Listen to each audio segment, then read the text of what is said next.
Ladies and gentlemen, here we are in Kodiak, Alaska for our first free flight in quite a while. It is post-sim update 3. Of course, I'm just going to dive right into the MH60. Hope you guys can join along for the flight. Let's see what happens. I'm actually doing this flight tonight because I've got a friend in Alaska right now, and she has shown me some pictures, and it has inspired me to just go for a little bit of a cruise, and hope you guys enjoy the ride. We'll see what happens. So far, it doesn't look like I have anybody else on the field with me. Let's see. Fire up the bird. And so far, what I've noticed with the update of the MH60 is the emergency handle here is now actually something that you can actuate. So that is definitely a nice improvement. Got to say that right off the bat.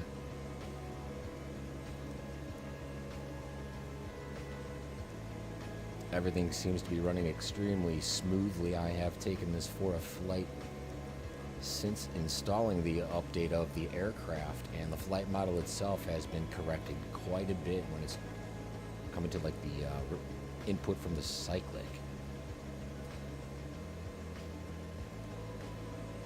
Let's get some lights. Anything else here? AP boost. Fire this thing up.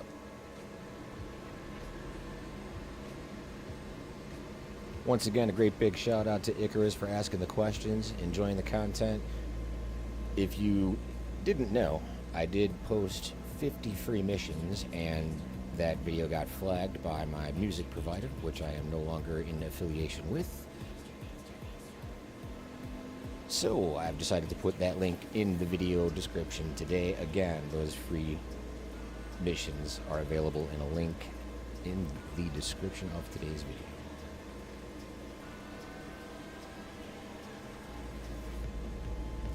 You can also tell that the engine noise and the spool up is no longer doing a loop. There's actually quite a few really nice improvements. I'm digging it. Let's go ahead and do a fuel bar. Bring this up to engine. Turn this off. We're going to turn on our own power. Turn this off. Let's put the hoist to all. We are good there. Here. A little bit dusky here in a while. Put some lights on.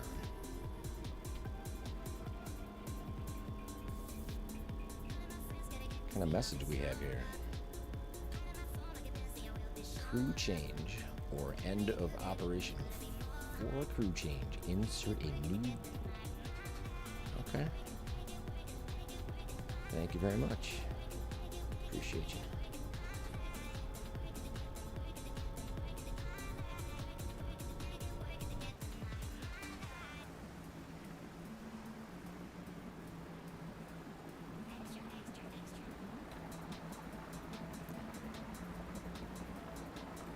My voice is low. All right, my apologies. See if I can actually turn down the volume on the aircraft, or what do you think is too loud? Some music?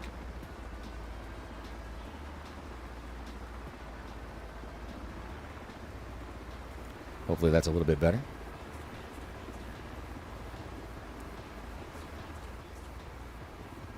I appreciate you saying that. Thanks for watching along. Looks like we got about a full RPM. Let's take off some parking brake.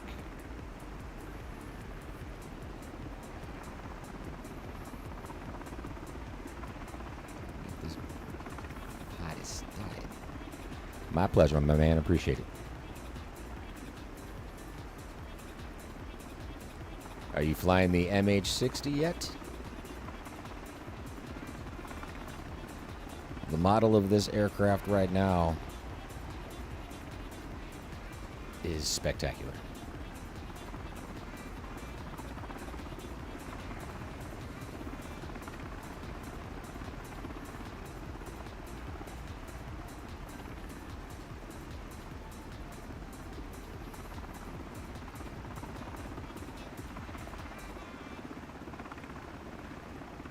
I will also say that since Sim Update 3, there is a much better VRAM usage And graphic frame rates, at least for now, seem to be holding together pretty steady comparatively.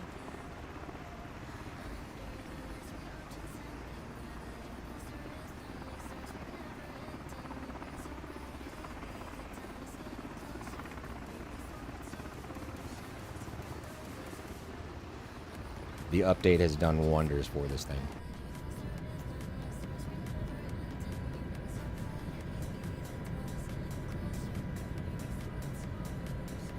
Very nice. I'm happy to hear that you can do it in the H145 as well. You know, I hadn't actually tried that yet. I do know that it was obviously, you know, said to be possible, but I'm glad to hear that you've confirmed that that actually works in the 145. Yeah, that's pretty great.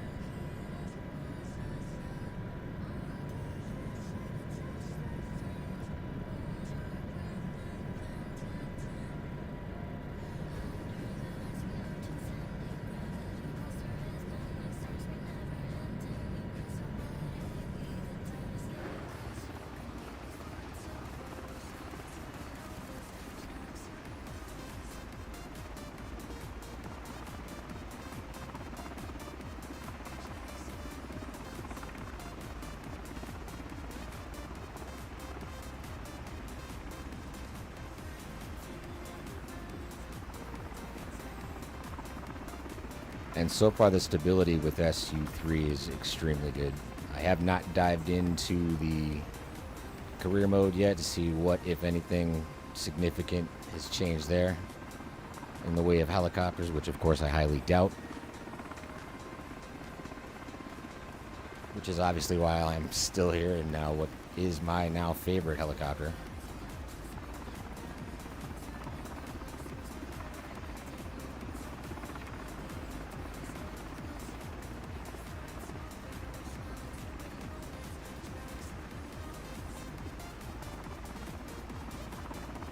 The roll rate left and right has been fixed. Before it seemed a little bit sluggish,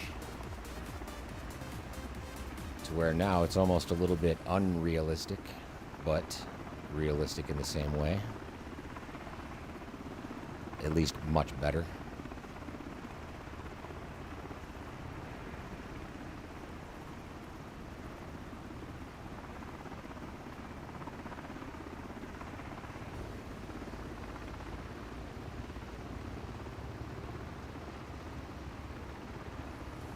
I actually haven't taken the H140 out, or the 145 out, sorry, for a very long time.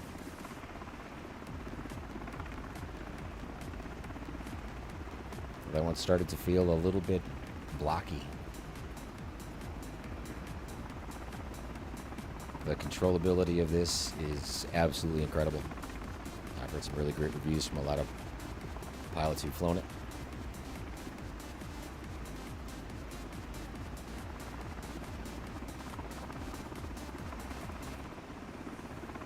You can also see that the rotor disc is now not over responding.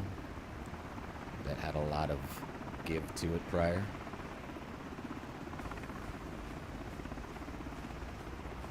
Very impressed with what these guys are doing. This is a great chopper. And a great area operationally to conduct missions. What I'd like to do is something along these lines where it's a rather long flight and you just have to go from point A to B to C to D, you know, and just run through like 12 different rescues before you bring them to like Juneau. They added a free helicopter, the EC-135, that works in career mode. Interesting. Is something I'm going to have to check out. Does it have a working hoist? That's my question.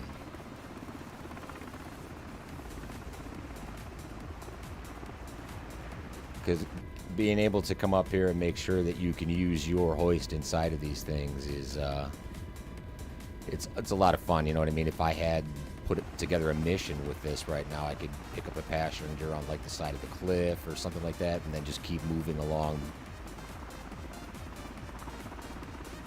Pick up like 12 people along the way.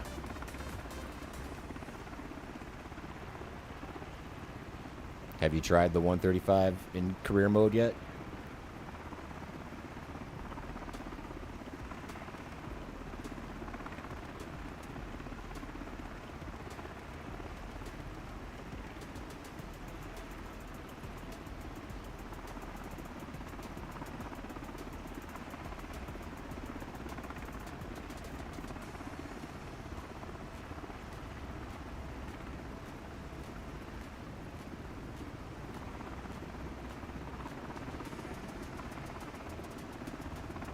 All right. Maybe a little bit later on in this one, we'll give that one a whirl.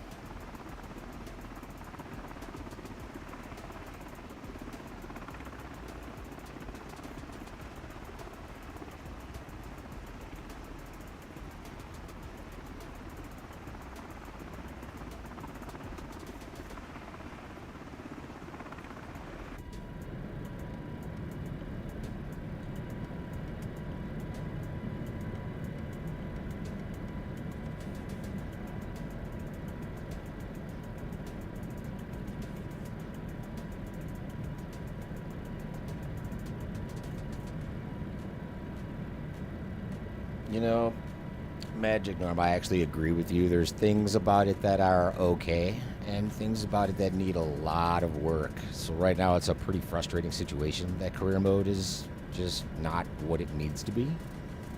A lot of room for improvement. A lot of what they said fell really short. I mean, even in the cutscenes in the beginning of the game, you see this half overturned tanker with, you know, the chopper coming in, and that just doesn't exist anywhere in the game. You got the Ericsson fighting fires, you know, they came out with no heavy missions. Like, it left a lot to be desired.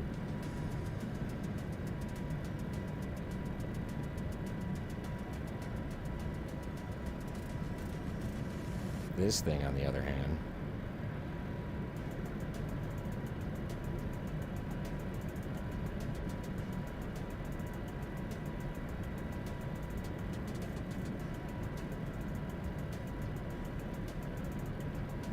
with random anywhere add-ons. All right, that sounds like fun.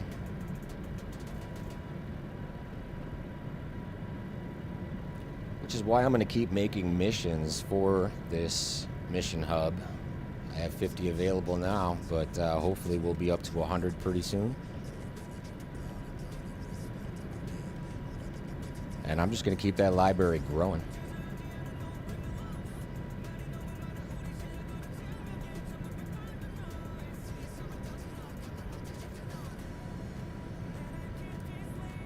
The altimeter seems to have been corrected as well. I don't see that thing spinning out of control like it used to.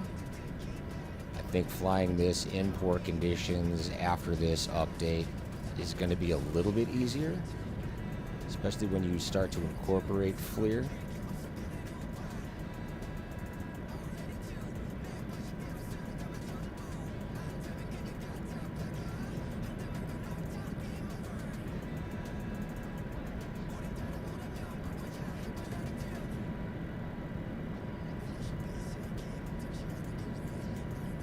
Yeah, man, I'm excited about the future for that mission hub. So much potential.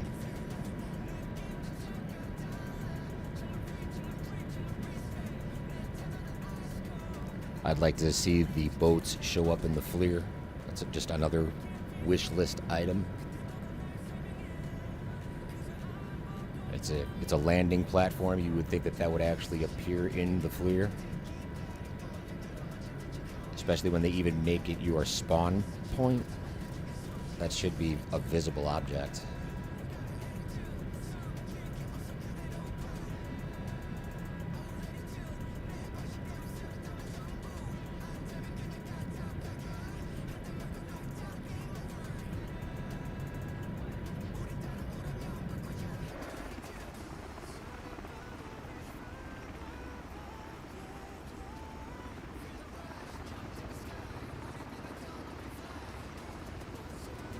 I have yet to visit Alaska, but this is on the bucket list. I want to go on a bush plane trip. I don't care if you drop me off in a helicopter or a float plane, but let's get out there and let's hunt some game. Do a little salmon fishing.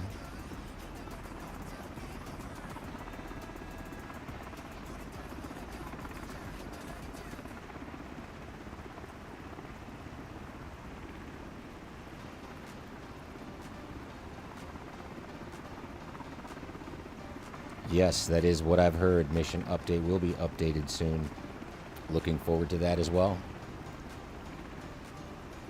Not like there's a whole lot that needs to be done with that, but looking forward to see what they do. I'd like to see more characters being added in. I'd like to see the skier stick to the ground and the road accidents not float. I want moving targets.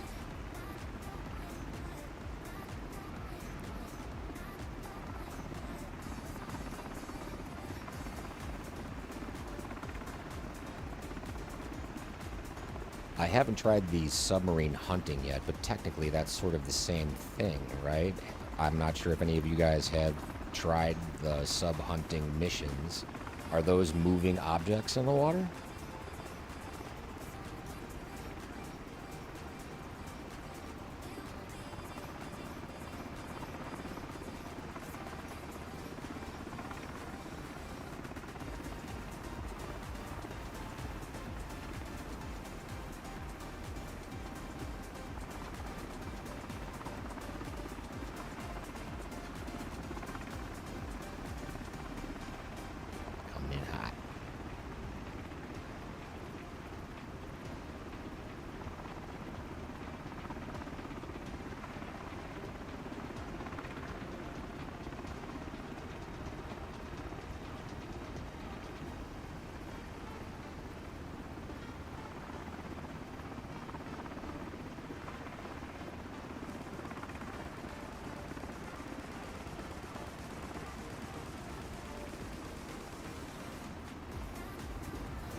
How can you go wrong, man? This game is absolutely gorgeous. See, at first, I was a little bit perplexed by the congruency of the different steps within the missions, and I agree, it was a little bit difficult at first to do. But once you sort of get the hang of that flow, it gets a little bit easier. Especially when you use the timing triggers and you use those as jump-offs to complete the objective and then move to another. They make a great link in the chain.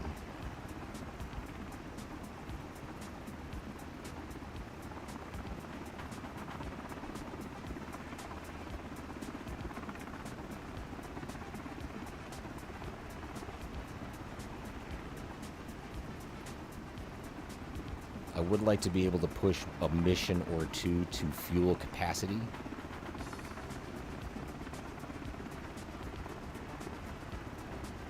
Do the super long haul missions, sort of like the flight we're taking today, but like I said, pick up 12 people along the way.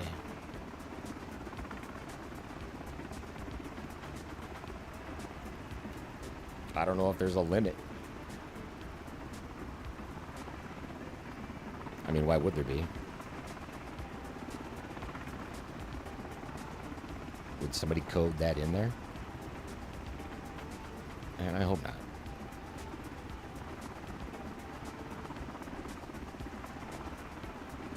I don't know about you guys, but we had some pretty wild weather moving through the Illinois area here in the last few days.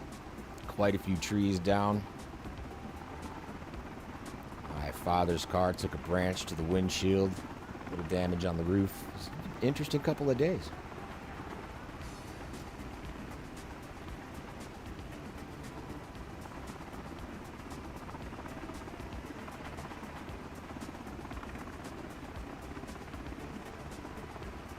Flying in the bad weather in this is extremely challenging.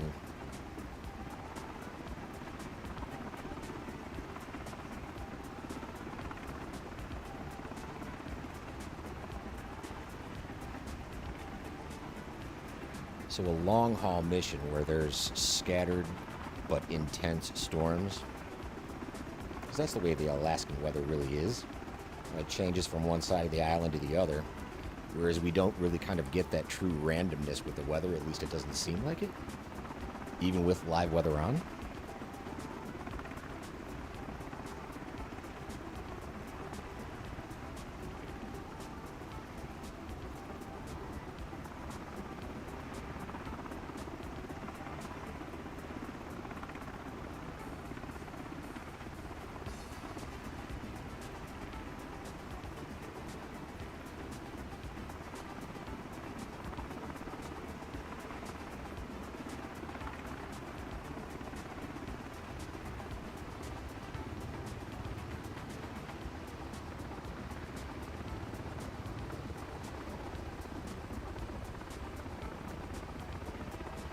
Love it.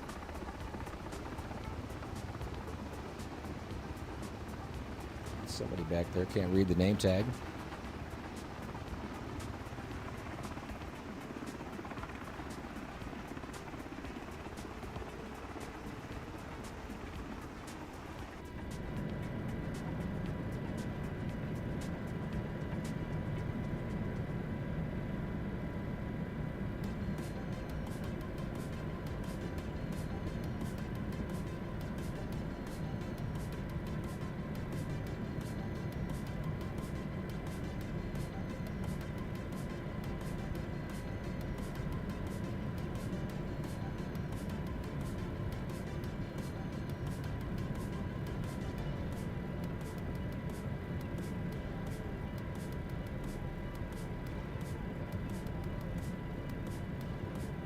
Oh, I would absolutely love to be doing a few missions tonight, for sure. I'm just going to go check out a volcano here real quick, and yeah, we can get onto some missions for sure. If you'd like, I can actually sim rate increase through our little flight here, and I can get a hold of some missions. What kind of missions are you looking to do? You want to do something off of an oil rig, cruise ship, tanker, a combination of them?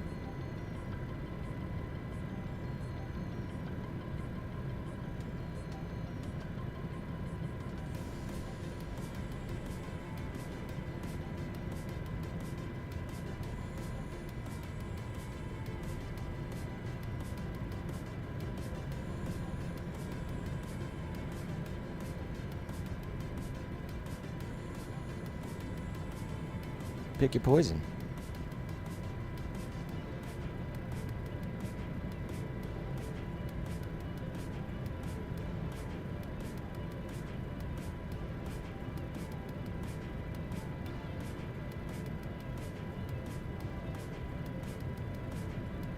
The oil rigs do look nice. I've come across a couple that are gigantic.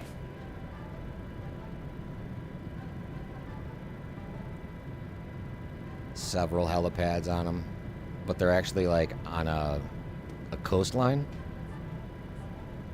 as a part of like the land.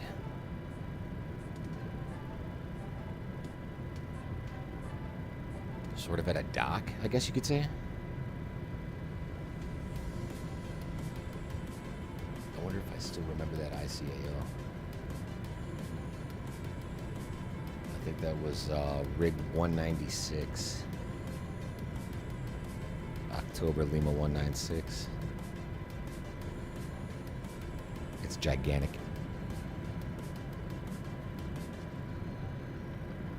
Yep, I'm pretty sure it is.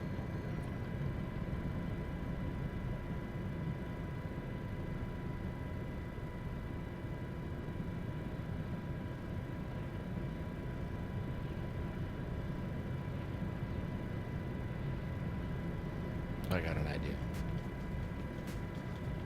Check it out.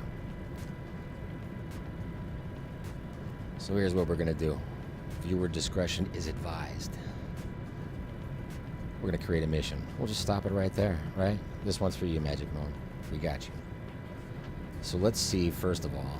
Okay, let's dive back out of this. We're gonna come in and locate this oil rig first. So we're going to end this flight, and maybe we can give you a little bit of a tutorial on these missions at the same time.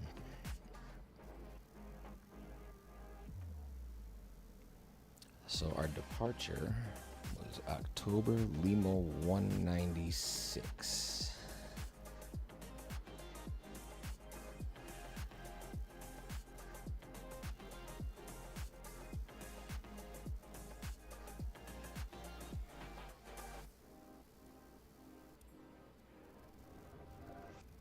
I don't know if there's any hospitals in the area. However, we have a floating hospital available to us in the library, so I mean, technically we could make these missions anywhere.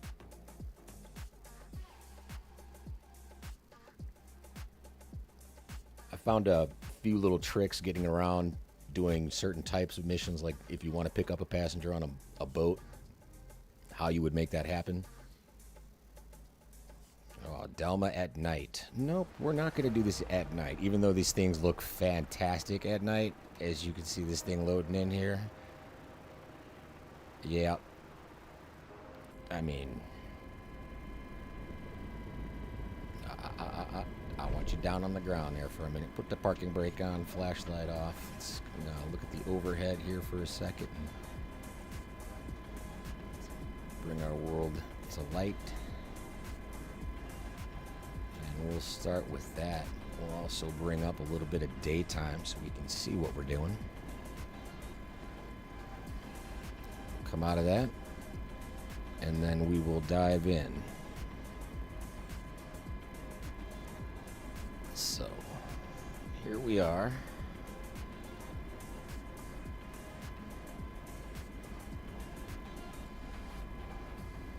And the rig doesn't show up on this map, which kind of makes doing this interesting. But if you use your plane's arrow icon here as just the spot, you're good to go. You can also come outside of the aircraft as well and see your compass. So if you want a specific heading, you're facing there already. When you're like trying these out, you can see what direction you're facing in. So if I say a scenario spawn is going to be here, our direction will be 175. And another thing that I really have to do for these, and I'm not even going to try it because I'm pretty sure that Microsoft hasn't fixed this glitch yet, is I'm going to type out these words and stuff on a notepad on a different window and not over the top of the mission hub. Runway means that my blades will be spinning when I hit the ground. Altitude will be 0, but that's just ground, so we should be able to spawn off of this helipad when we're ready to go. So let's type in, let's go with OL 196 for the title of the mission. Copy that in, bring it over to the title and paste. Description, we'll leave it by itself right now. We'll come in and put in the author, the big old me. We're going to make it a search and rescue mission. And let's start this off. Alright, so what we're going to do is try to see if we can just, let's put a boat out here. So we're going to come up to the world and drop a ship in. Try to make these relatively close, actually, just for tutorial purposes. And let's say that this boat is going to be the tanker ship. I want its speed to be 0, because we can't do moving targets just yet. It's not going to be a spawn.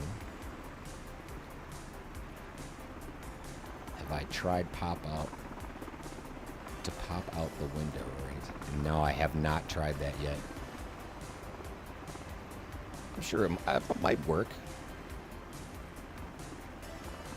Alright, so at this spot, the scenario is going to be an objective.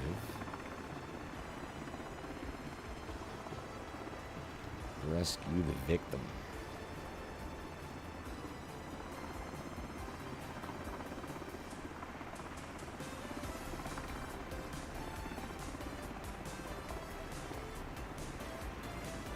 Oh. Objective title, rescue the victim. We want it active on start because this is going to be the first step in the mission after we spawn and take off. So this one's okay to leave at active on start. Show the direction, of course. There we go. So now, after that, we're going to just go to a different ship. So now let's actually load in a different boat a little ways away. Let's go to world. Let's load in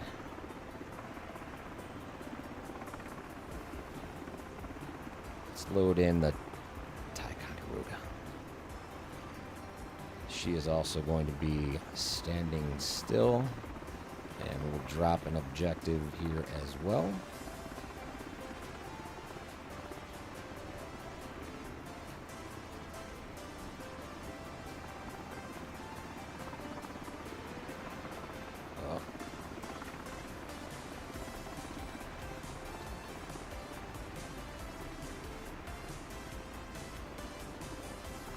Quick, we'll just fly to the second boat just to keep these organized. You can also double click on the objective up here and paste it in. Then over on the left hand list, right, that should also gain that title. Right, so you can keep track of your objectives and which one's which. This is not going to be active on the start. It's actually going to be activated by the completion of our prior objective. But in order to do this, this is going to be a hoist operation. So the way that I've found to fake this is I'm going to assume that this boat that's facing completely north-south, right, is going to bury a patient that I put in here as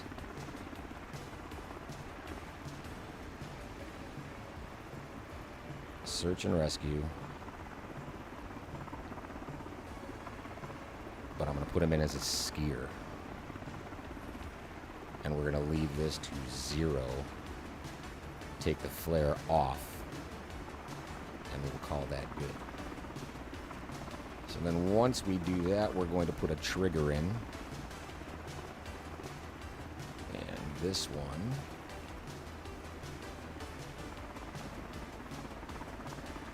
is going to be a patient transfer in progress. We'll show it on screen. It is not active at the start, and we'll call it something like 15. All right, so in order to activate that, we need to complete this mission. Right? So, if we go from here, which is being activated by nothing at this point, right? This is rescue the victim. So this needs to be connected to spawn. Alright, so now when we do this, it's going to go from spawn finished to activate rescue the victim. Right, you follow the progression of it.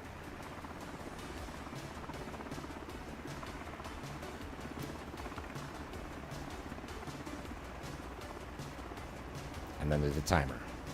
When the timer is elapsed, we're going to come over to this objective and activate it.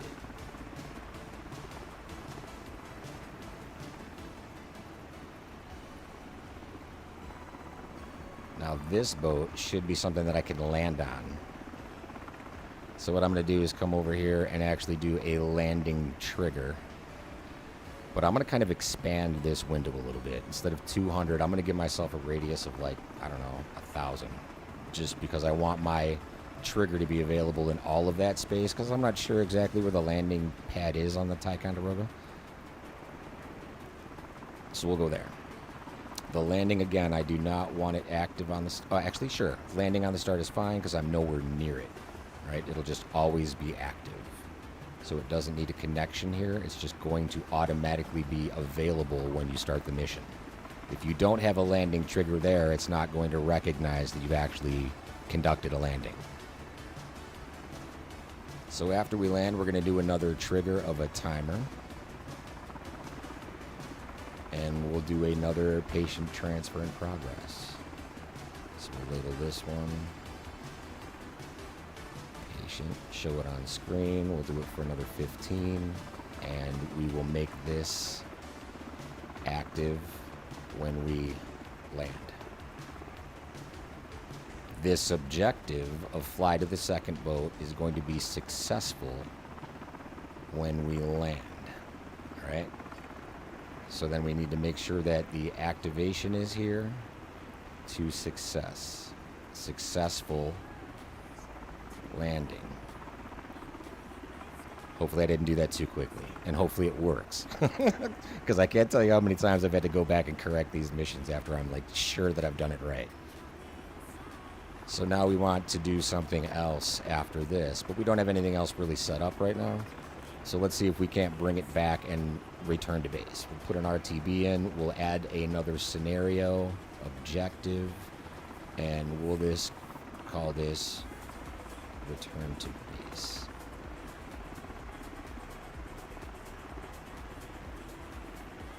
It will not be active on start. We'll show the direction. It's going to be activated when the timer runs out.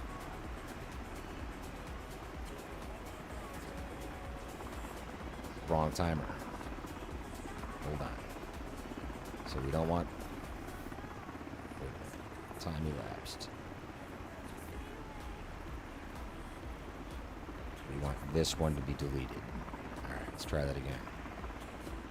I want it to go to the second objective, not the first.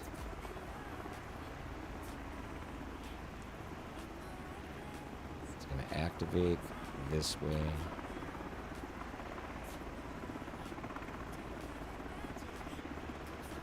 The zooming in, zooming out gets a little ridiculous, but it does help putting the missions together. Alright, so now we have a connection to activate it with the landing. That starts the timer. Time elapsed, it goes to the other objective, and that objective is the return to base. Now we need to complete this mission, and how are we going to do that? By landing. So we'll put in another landing trigger. And we'll also put in a mission end. So the mission end should be successful with a landing. But it should also be successful when that mission is successful. So the landing you don't want active on the start, because if you take off and then you just accidentally land again, you're going to end the mission just by mistake. So it's really kind of important not to choose activate on start if you're doing an RTB. So we want this activated when we leave the scene of our second rescue.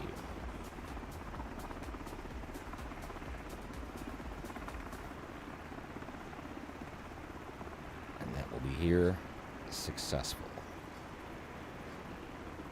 All right. So now, if we go to the landing trigger, that should be connected to the end of the mission. It should be activated by flying to the second. Successful. All right, now let's see if I have everything in place or not.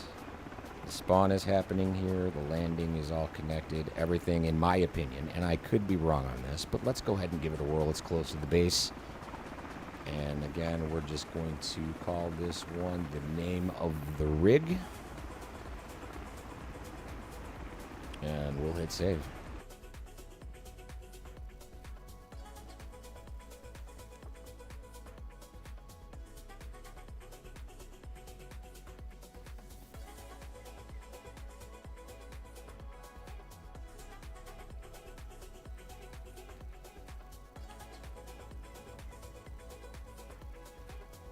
Comes in pretty quick. I like that.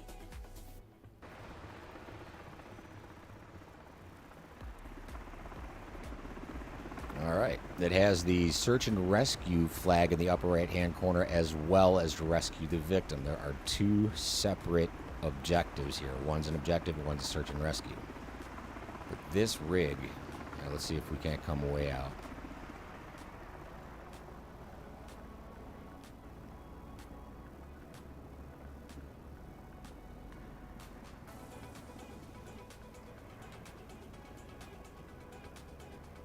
Another one right next door.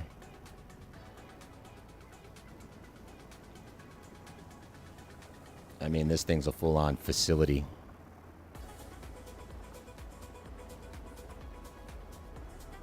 The Delma. This thing is ginormous.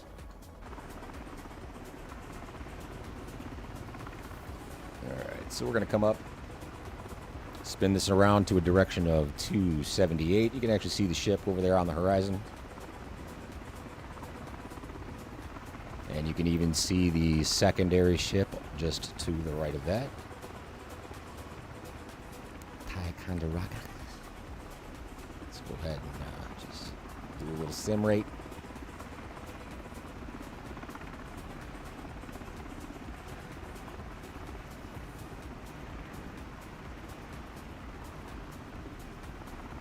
Then need to come into the cockpit on our overhead and make sure that the hoist is armed all.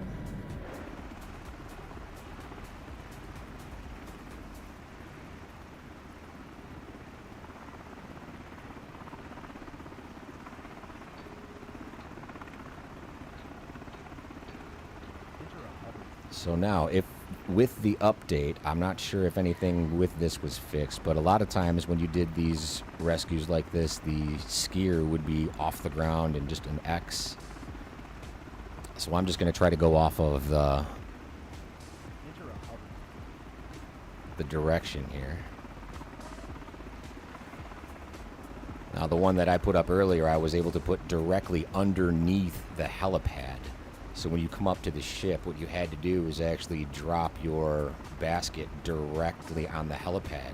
All right, and the way that you do that is to make sure, like, I might be able to pull it off now just by chance, because it is asking me to lower the hoist. But if I were to pause the mission right now and go back in and look at that caret of an icon for my aircraft and then move the target to this spot, I should be able to lower the basket just to the deck, even though the animation of your victim is below the surface of the deck. I think I might be a little far away from it right now, but I would say that it's actually a little further back here.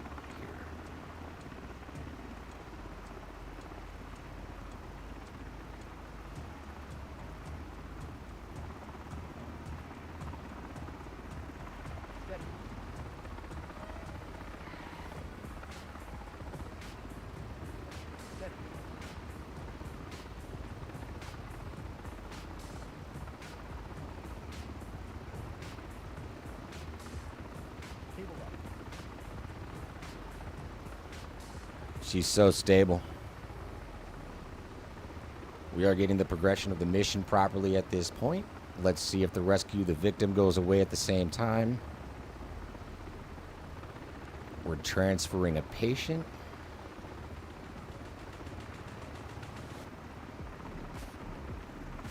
Getting comfortable inside of the aircraft, even though that passenger is on board. We want to be able to fly through that. Okay, so now here's one problem, is that the rescue the victim hasn't gone away. All right, so somewhere in my chain of events, that one's not going away.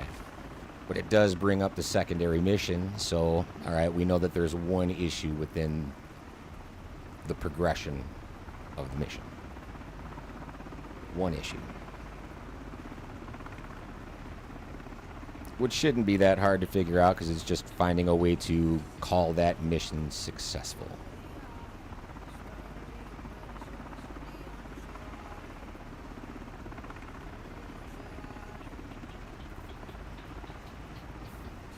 And I had arranged a landing on the back of this boat.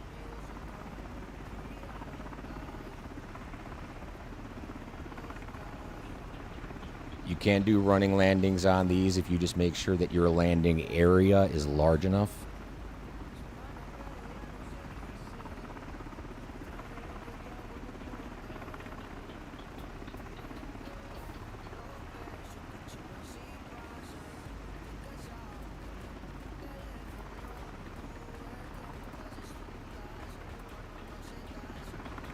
If I'm not mistaken, I have also read that they have fixed the fold.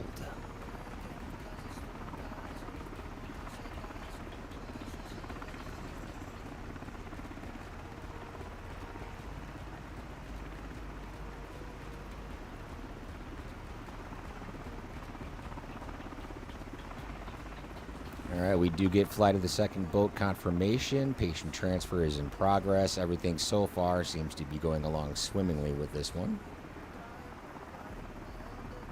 We'll see if it actually clears rescue the victim at this point. It does not, but it brings up RTB at a 135.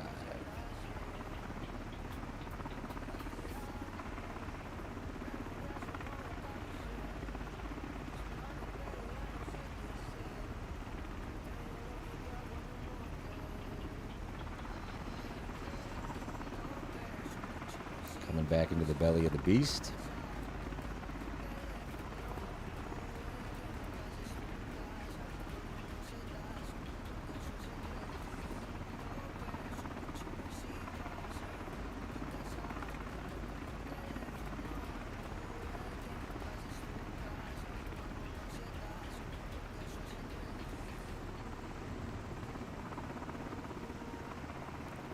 Way overshot that.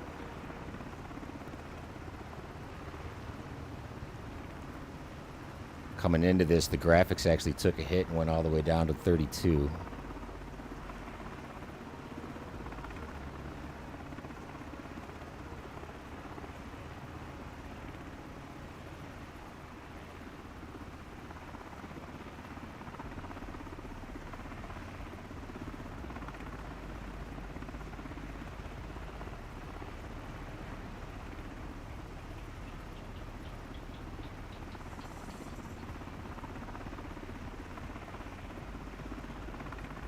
And we get a full-on mission success once we hit the pad. Cleans off both of them. So again, throughout that entire sequence, we found one mistake within the mission sequence. See if we can quickly fix it. So we can come back in and just go to the edit sequence here. And the issue was with the objective not clearing.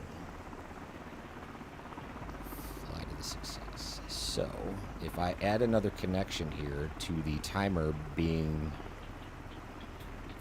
done. Now let's go to this and just, if we say we go from here, hoist completed, add connection successful. Right, so now that mission should rescue the victim, be completed with the hoist. I technically don't even need that there. I could use just the search and rescue by itself. But that's an example of how to go back and fix this string of events.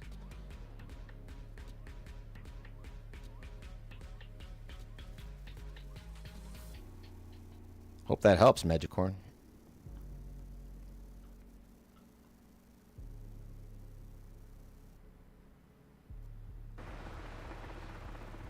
Quickly load it back in. And we can test to see if we fixed it.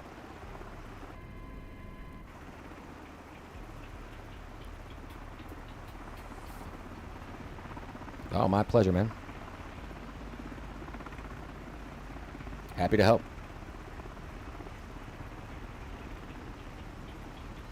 And for those of you that came to see the free flight out in Alaska, we will go back there. I wanted to show Magic Norm here a little bit about creating the missions. He had a question about it, so we decided to build a mission out here.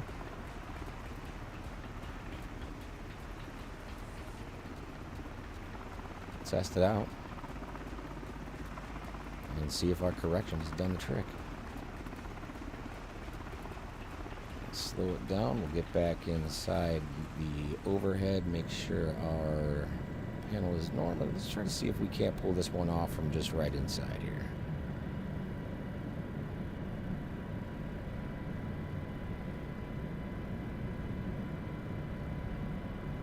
I love how the window is shaking.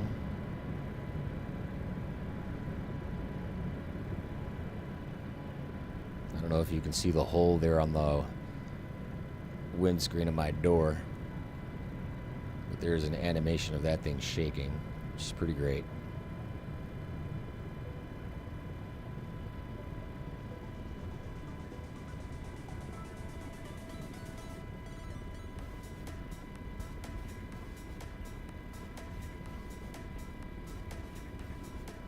I think they're over here by the crane.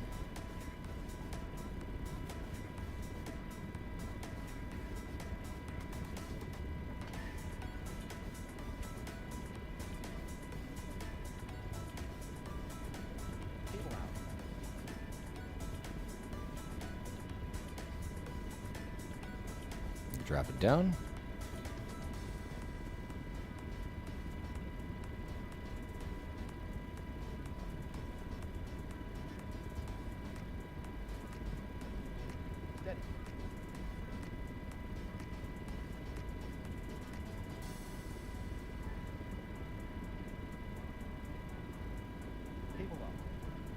Bring it back up.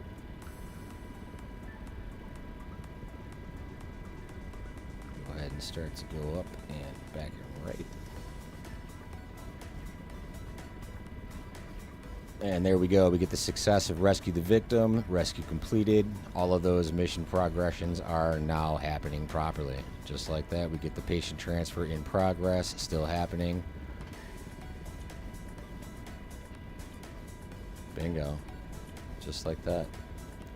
Flight of the second comes up. We're going to 37.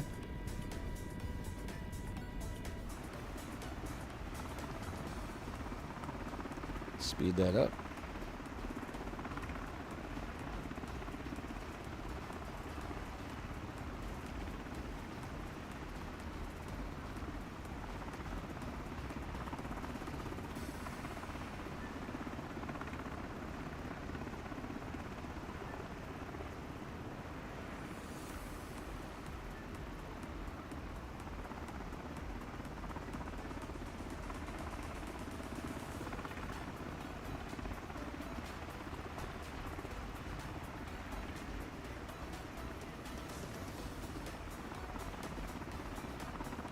It's fantastic.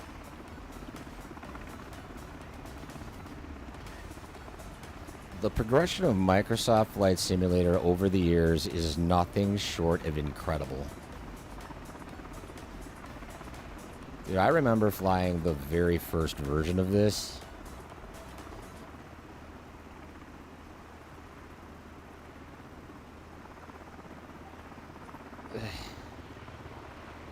It's kind of stupid.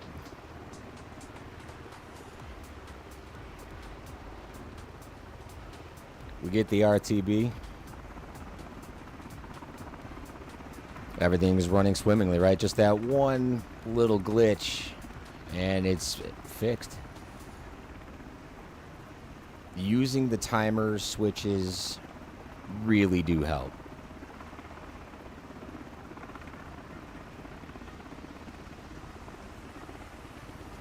I'm curious if their Mission Hub update's going to include something along the lines of multiple search and rescues, because right now if you drop in 2 search and rescues, they automatically happen at the start of the mission.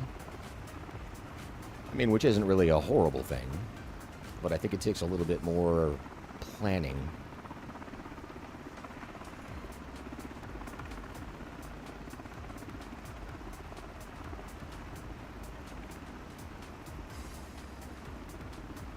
One more mission in my library. Well, what I could actually do is probably even upload that to the same library and just give it to you guys too. And if you go back to that same link, I could share this with one just like that.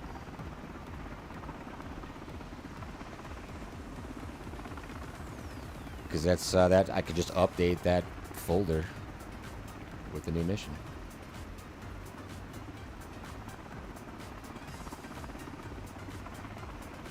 I have a lot of fun creating them, especially when you learn how to do it in such like a dynamic environment like this. You can put these things anywhere. Make them as easy or as difficult as you want. What if, here I'm doing this on purpose, what if your mission was to rescue somebody under the oil platform? Are you able to fit? A lot of updraft, We're holding it, but we're in there. It's possible. I think what I'm going to do is back out the way I came in. Interesting. All right, like if you did a mission where you're trying to rescue somebody up underneath the rig, you could make these pretty stupid hard.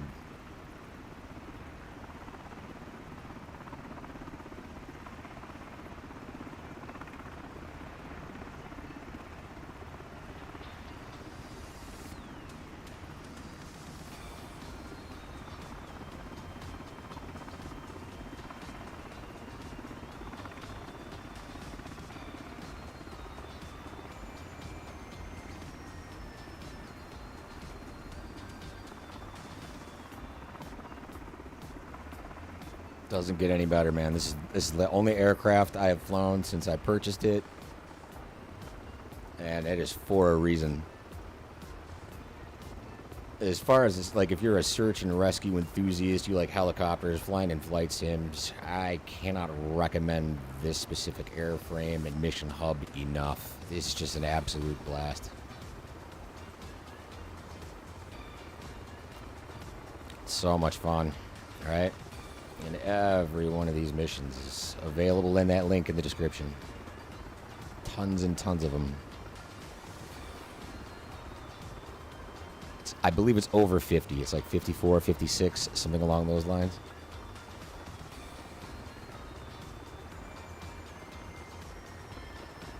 Either way.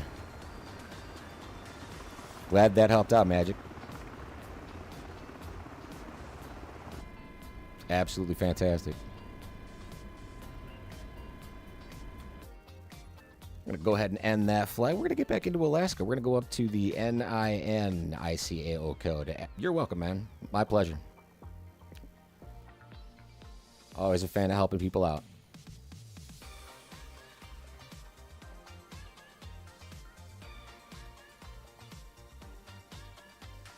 So it's interesting. I type in NIN, and the first thing it's coming up with is unrelated. All right. And that doesn't even start with N. Let's try that one more time here, Microsoft. NIN. You want some lowercase instead? No. All right. We're rocking it.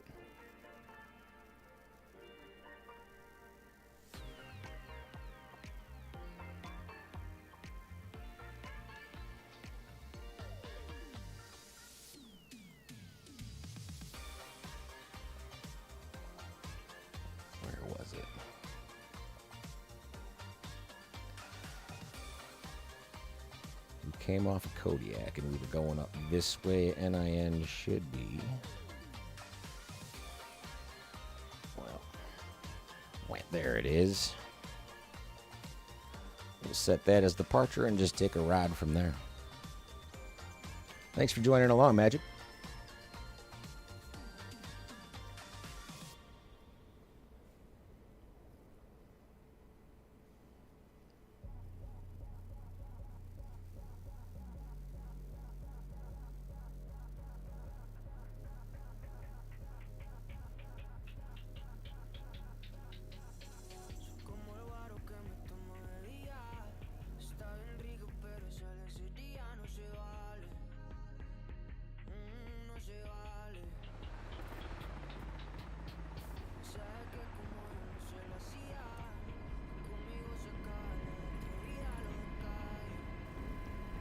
Let's see what kind of things they have turned on once we dive in. We do not have any lights. Everything else looks good. Ignition is off. We got some pitot tubes on. Everything up top looks good. Everything down below. Let's go ahead and get these on. Everything here is good. I like it. Go ahead and unlock that tail.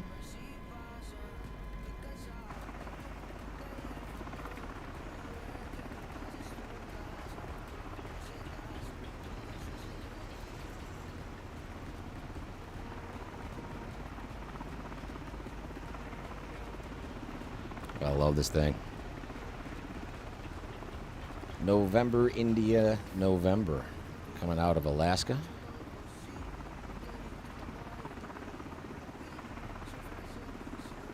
Took a mild commercial break, helping some people out. Gotta love it. All the feedback from you guys regarding these missions has been really, really great to hear. It's great to be doing something for the community, especially since things are working as well as they are right now. It's very encouraging.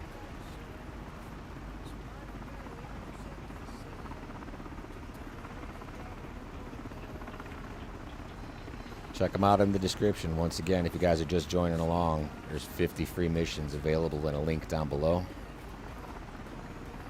It's probably over 50, closer to 56-ish, give or take.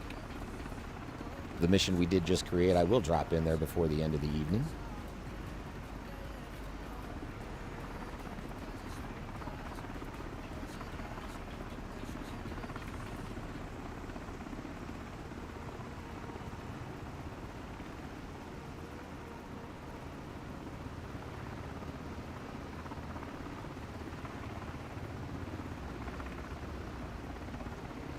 we got going on here?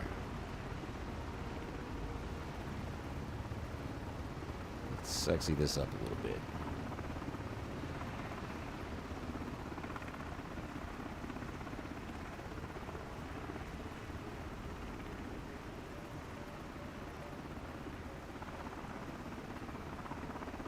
Should be high enough. Feel free to join in. We did just depart November, India, November out here in Alaska.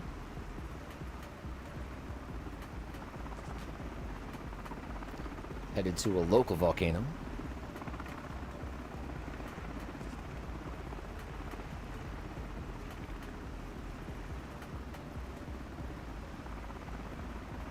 If you guys have any suggestions for missions that you'd like to see me create as well, keep those coming.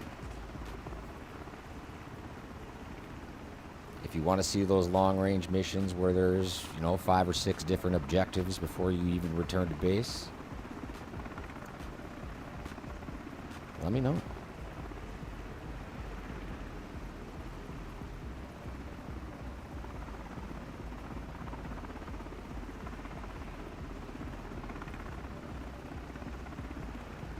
Do you prefer having someone create the missions for you, or would you rather create them yourselves? So many questions.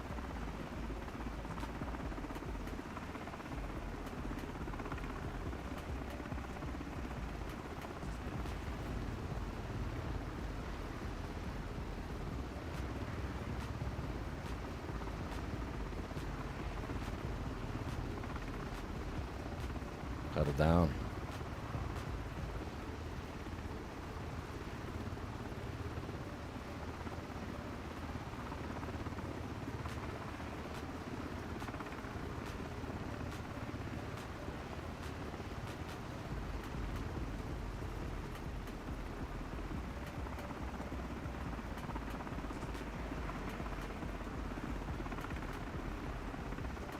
Still a lot of smearing, especially off of the landing gear and the pods.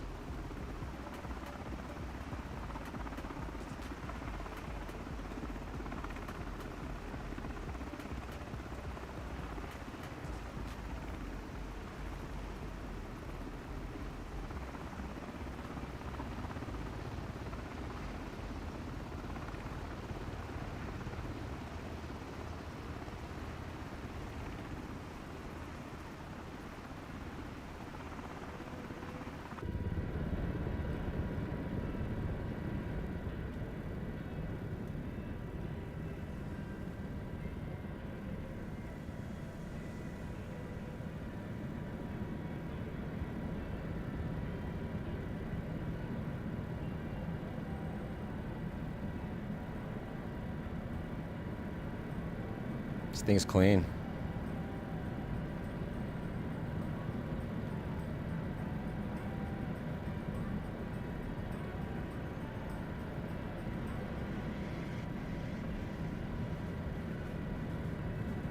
Gotta love it.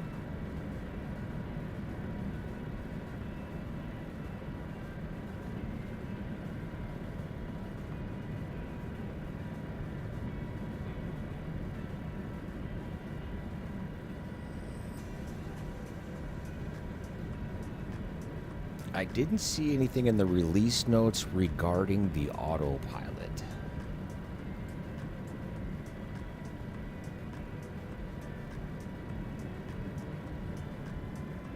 So far ineffective.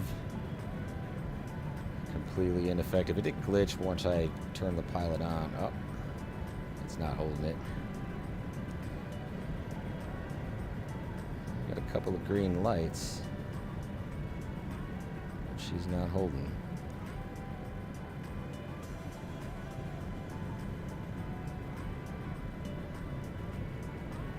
We'll disengage that. It looks like that might still need a little bit of work.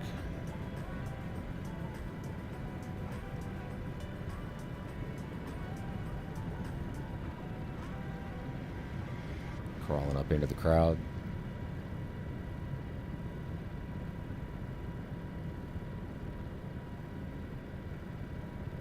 Again, that altimeter looks much better this time around.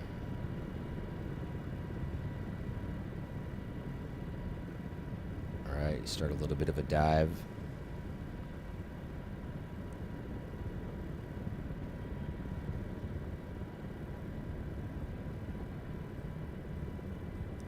It doesn't spin out of control.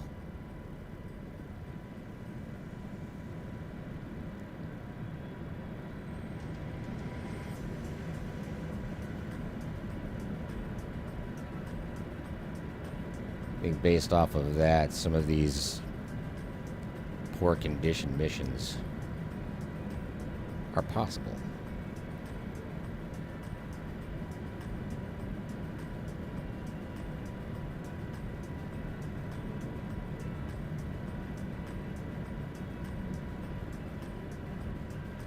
I wonder if we have activation of the searchlight with the button mapping fixed as well. That I haven't checked.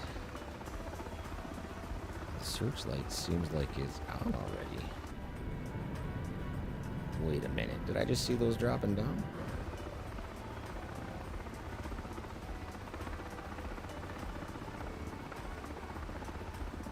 Those are my landing lights. The searchlight does seem to just be, like, by default on, though. Overhead panel has it on. Alright, interesting. By default. Now it's just amber. Maybe from a reflection? Yep, there's reflection.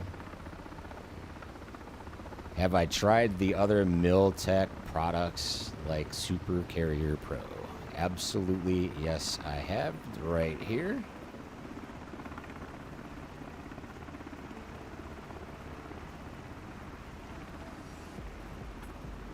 Absolutely.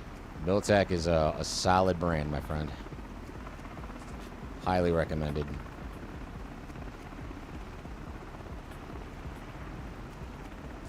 Every once in a while, a flight in an F-18 trying to land on the carrier is a really good time.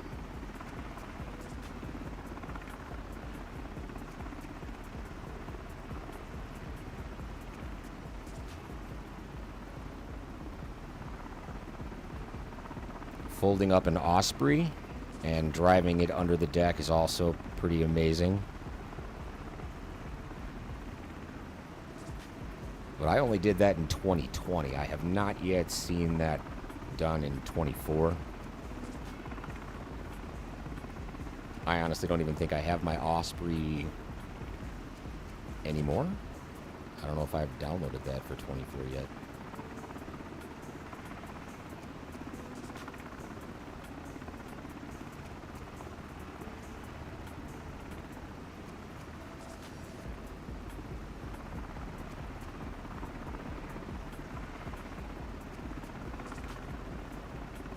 So I've got a friend that's actually staying out in this area, and she was walking this coastline just yesterday.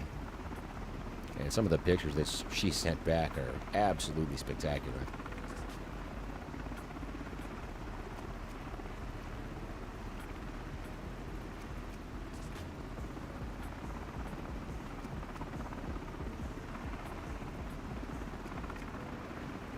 She was part of a salmon cook-off. How much fun is that?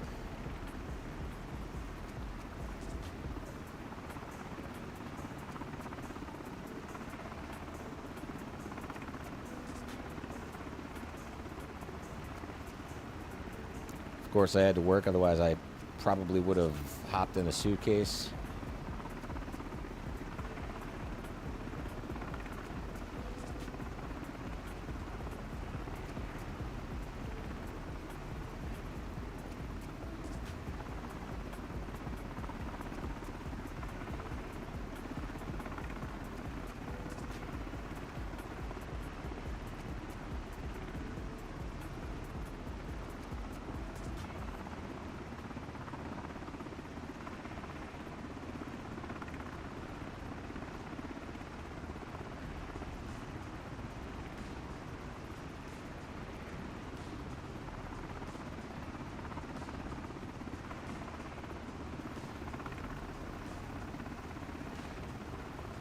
So many great things so far that I've recognized with the update of this aircraft.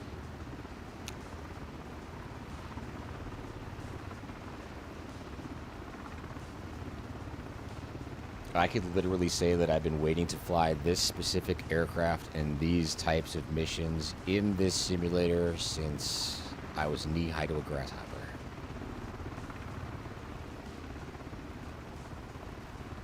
It's originally what I wanted to do as a career.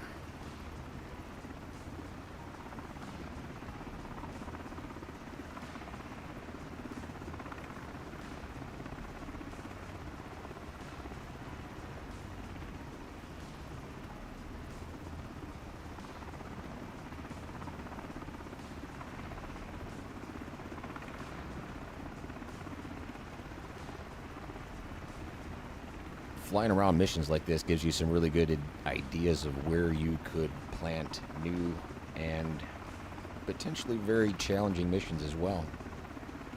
Like I said, I'd like to be able to see Miltech include different types of missions and maybe put, instead of a skier, a mountain rescue, something along those lines, like a hiker.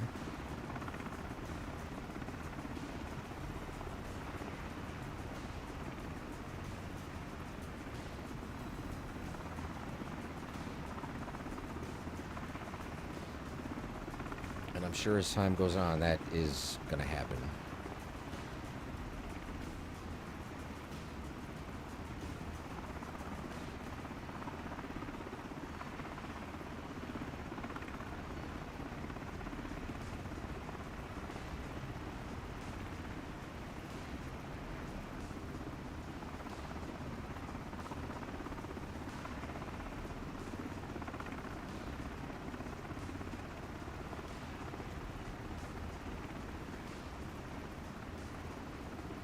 Almost made it to the bottom of the volcano.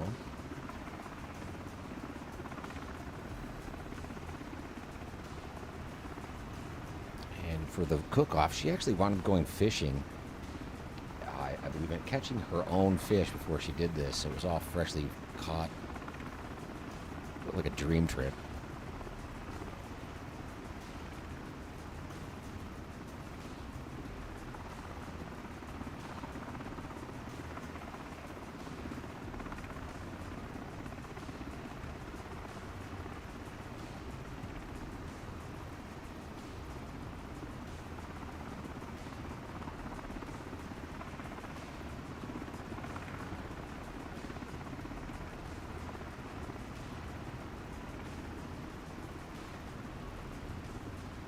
I'd like to see some maybe ATV trips. Get an ATV stuck in the riverbed. I think that would be a pretty simple model to incorporate. I don't even think the 145's mission set, although they did different objects that they shipped with theirs. I don't think they did any ATV missions.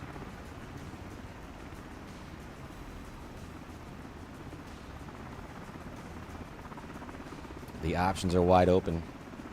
I'm here for it.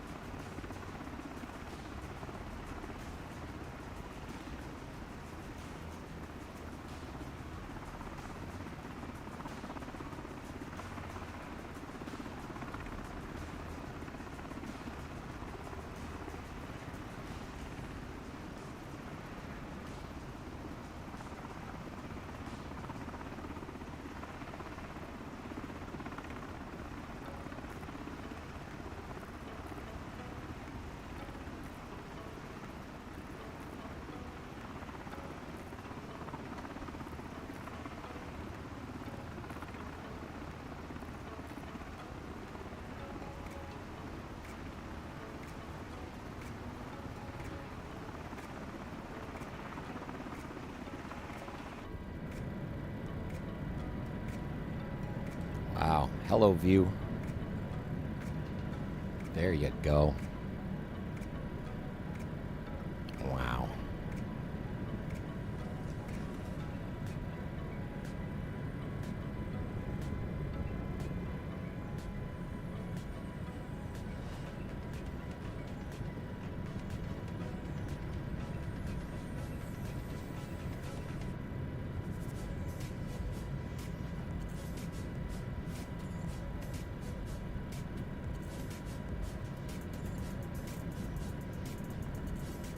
A lot of flat photogrammetry.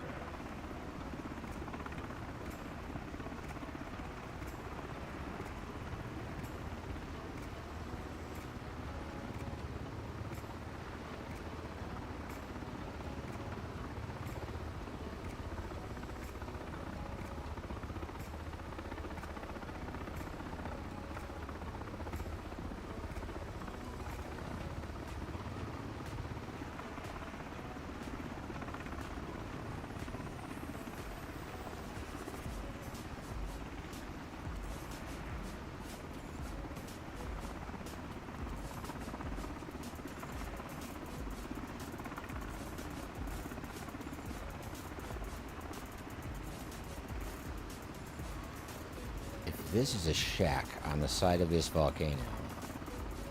I would assume that this would be a seismic station.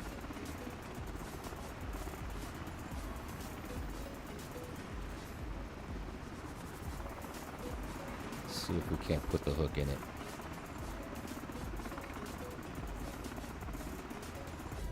From inside, I look nice and clear. It would be nice to be able to con your guy in.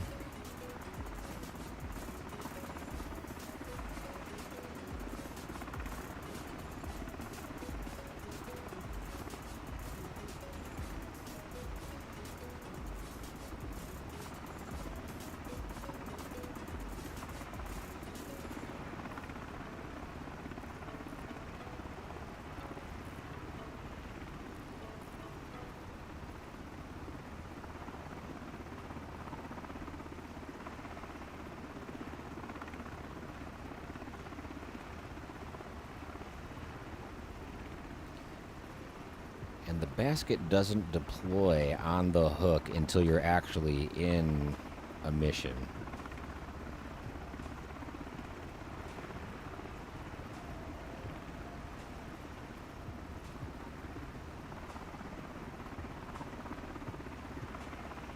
But that's good practice right there. I feel a little bit of a disturbance from the wind, but not a lot. Trying to up weather conditions in scenarios like this is also something that I'm going to dive into in future missions. As you can see, a lot of the missions that I've created so far are just some partly cloudy days. Feel free to go in and manipulate what time of day those missions are taking place at. Weather conditions, you know, that's just a template basically for you to have fun with. We basically drop that hook right inside the front door. Very nice. I think we might have to do some volcano missions.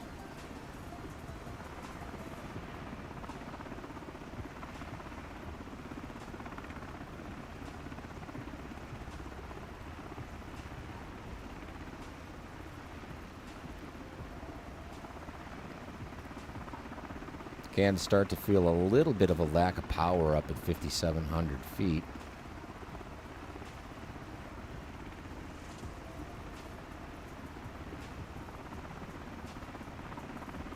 It's not bad though. She's still got lift.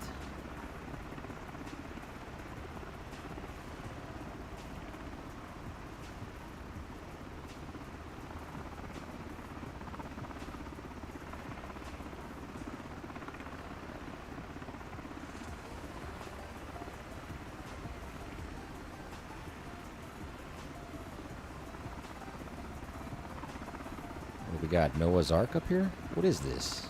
Rocks? It kind of looks like a boat sticking out of the top of the peak.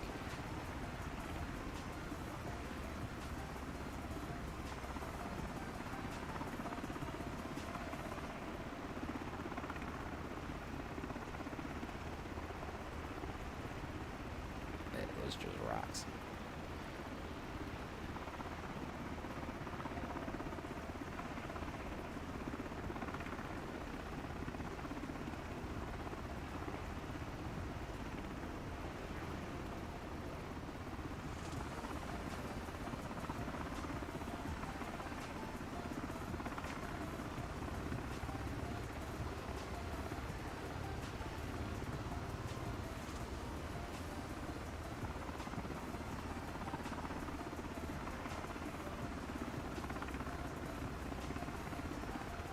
Coming up on 8,000, still plenty of power.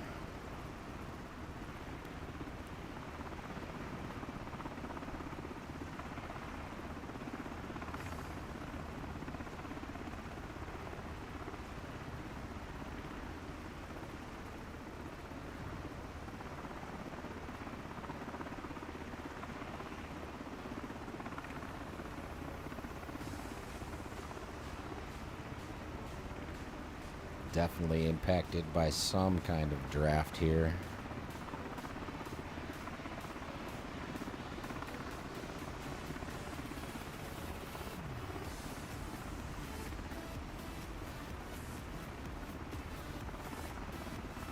Interested to see what you guys think of tonight's tracks. I did switch vendors for music. Interesting experience that triggered that.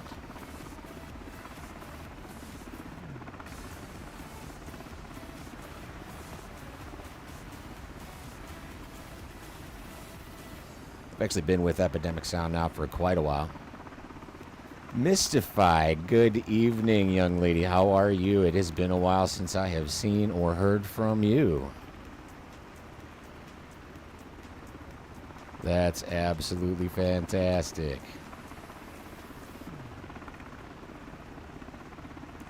Hopefully things are well with you. As you can see, the search and rescue helicopter factory is, we've got exactly what we need. It's a 2-for-1. There's actually 50 free missions available for this MH60 available in the link in the description. I am doing spectacular, thank you. So good to see you tonight.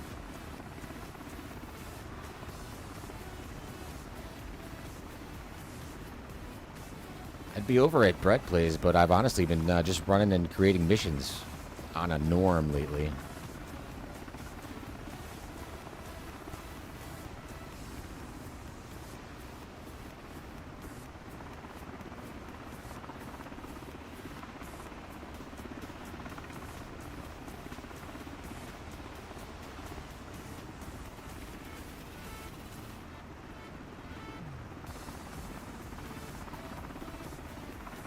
Yeah, this thing is an incredible helicopter. The update for it did just come through. Version 1.0.2.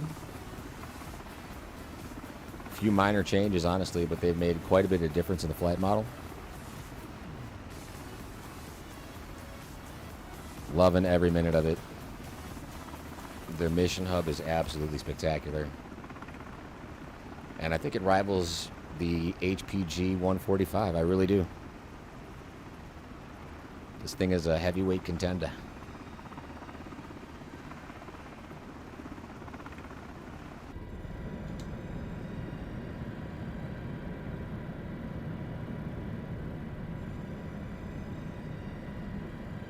Yeah, I actually think we did a flight together on Brett's little channel over there. I don't know if you were in the 60 or not that day.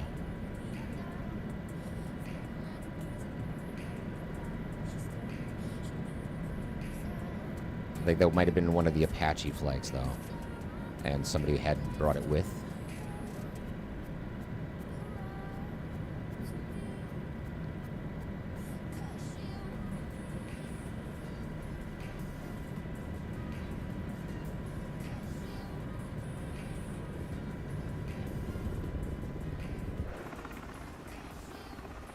I would like to see the ATV rescues.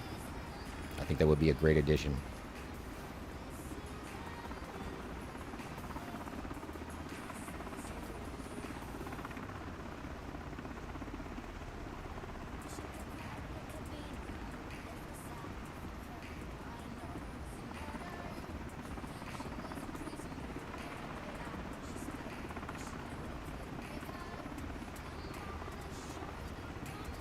What are your takes on the Sim Update 3? What do you think? Anything really big change?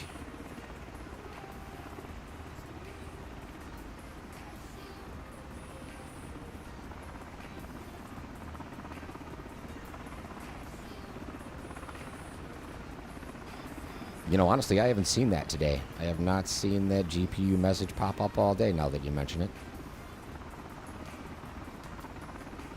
Or have I? Now you got me thinking.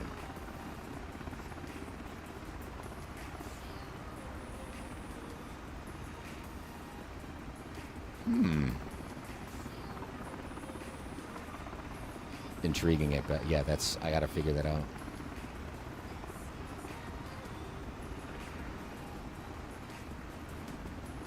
I think it was happening in more aircraft than just the 62.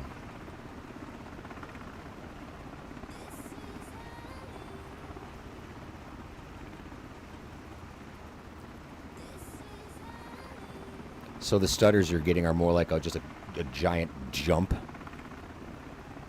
It's like a cache dump. They dump a large quantity of data. That's what they call the optimization, and they're dumping a larger quantity quicker, and it's causing a hiccup. Hopefully they can hot fix that, but I'm pretty sure that that's on their end.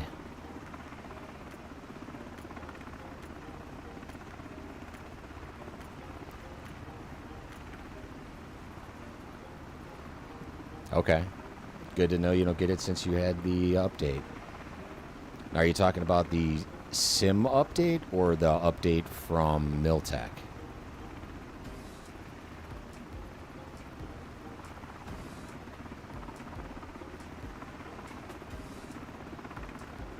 All right. Okay.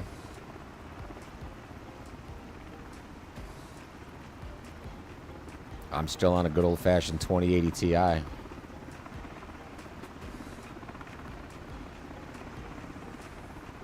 Honestly, I think what helps out my performance the most is a 240 hertz monitor.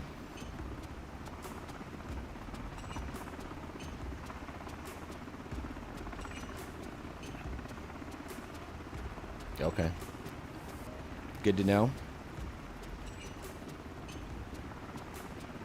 Good information, Mr. Fi. Appreciate that.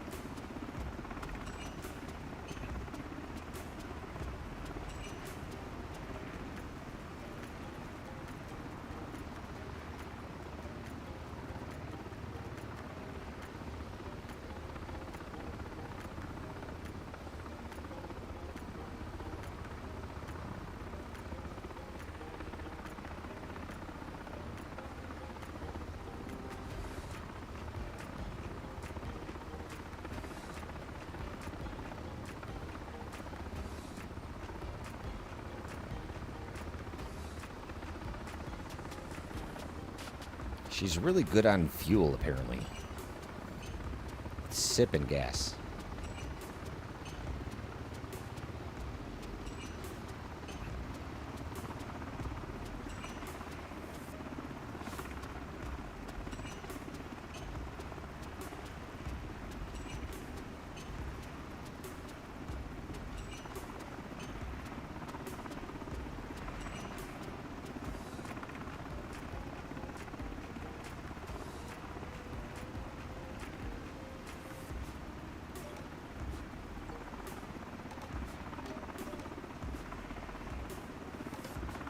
I want to do some fishing out here so bad.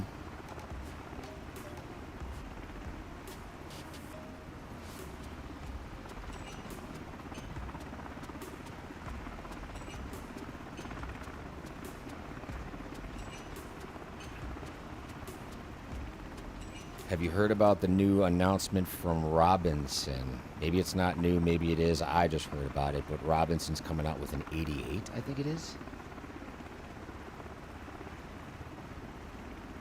Something like 10 passengers, if I'm not mistaken.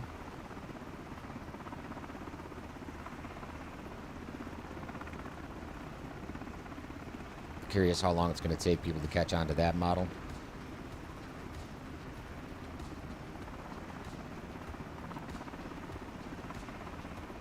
It's got a really nice looking body to it. It's a little bit of a redesign.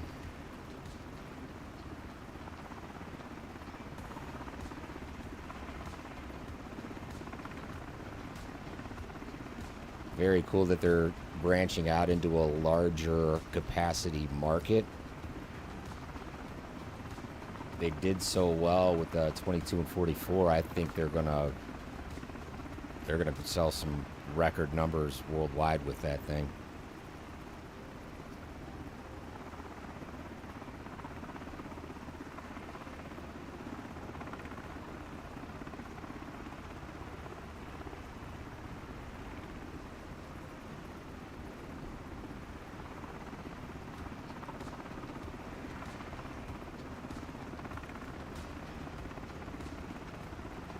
Go ahead and speed it up across the water. Do some cloud flying.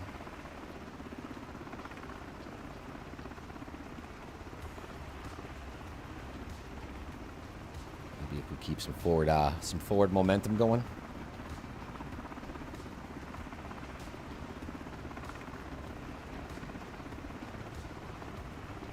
There's a lot of streaking in the clouds.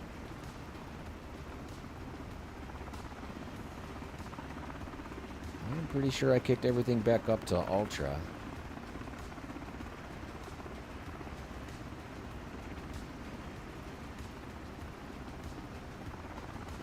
Might be causing a little bit of drop in FPS. It doesn't really look like it though. I appreciate you stopping in, Mystify. Great to see you.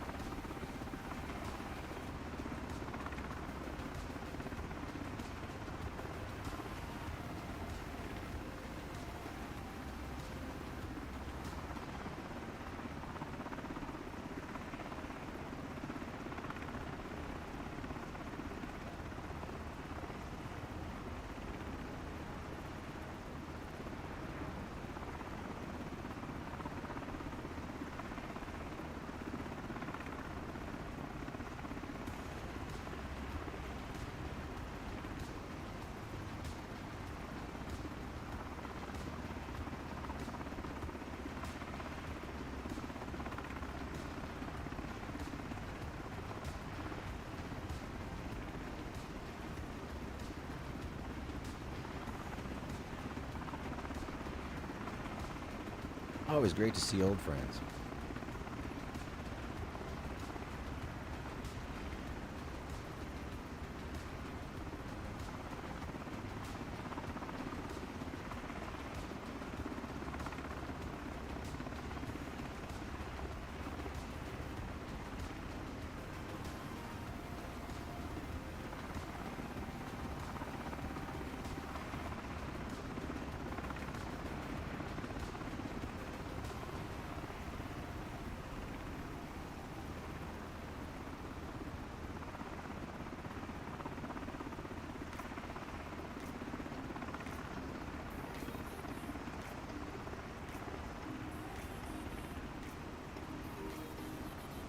Nice aqua blue waters.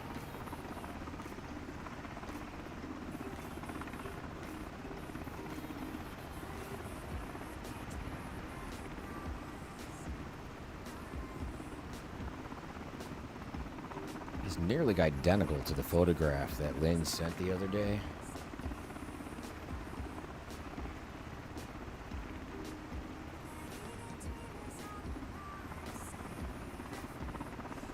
There's a couple stutters in the graphics as we catch up to a new area.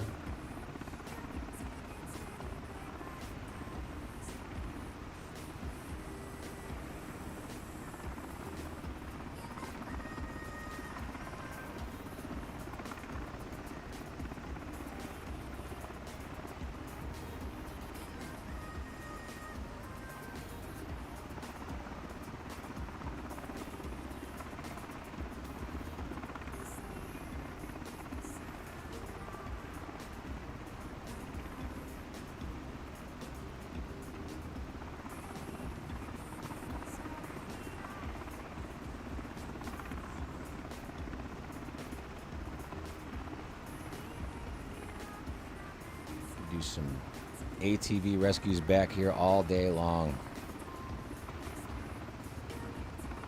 Hiker at least.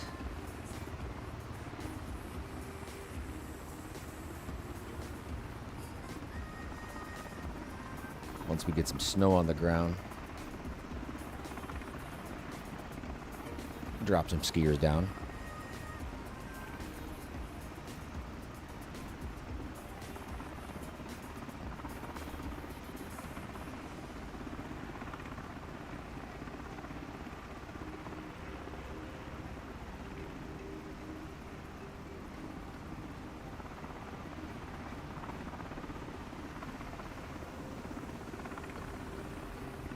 Glacier over here.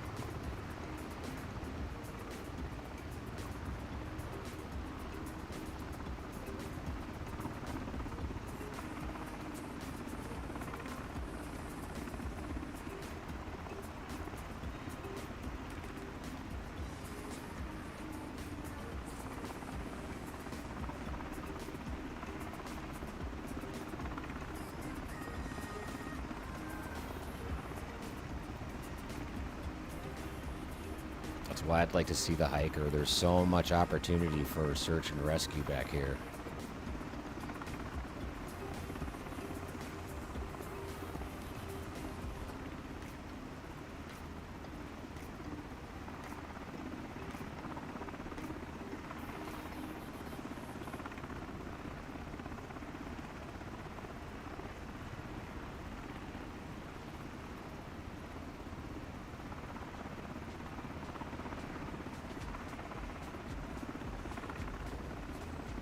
Drop someone into the crevice.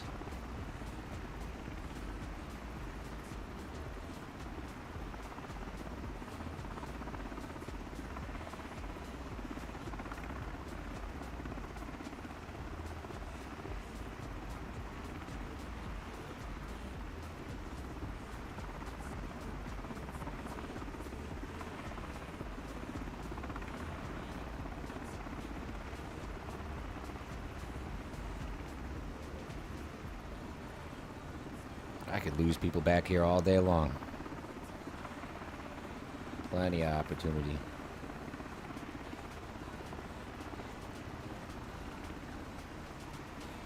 Set up a cutter off the coast.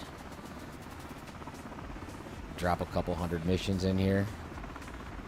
Throw another link in the description.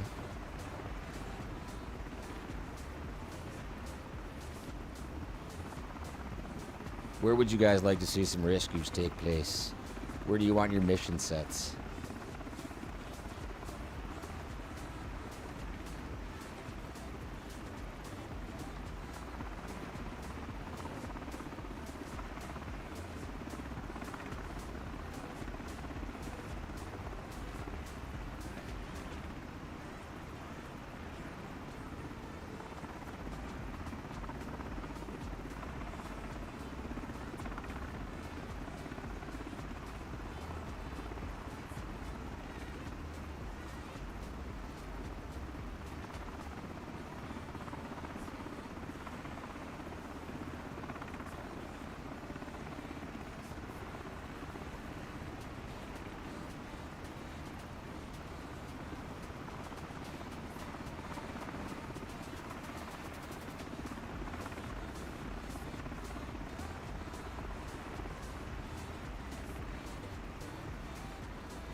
This thing handles like a dream.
Looks like we got enough fuel to keep moving through.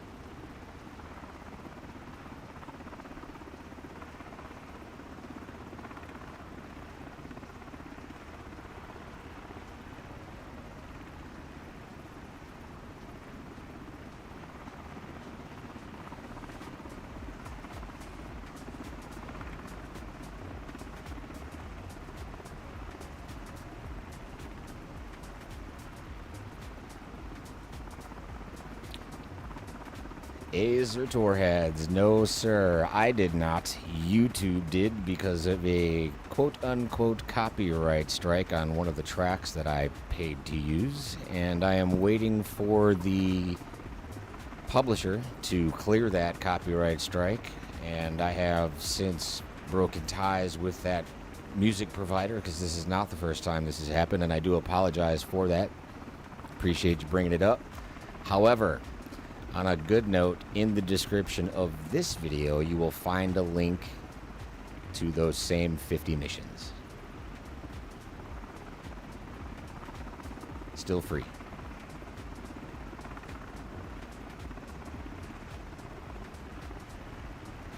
I apologize for the delay. It was out of my hands. I tried taking care of it quickly. They wanted to say that it was going to take up to 10 days to press a couple buttons on a keyboard.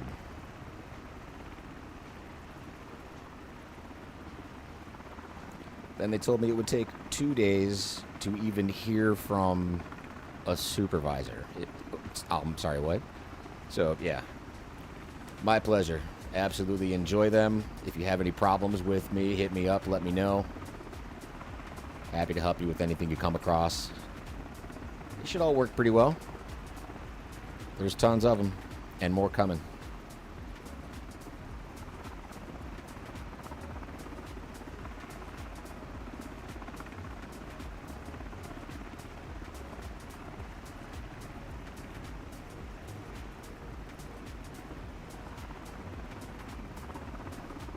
Appreciate you stopping in, man. Good to hear from you.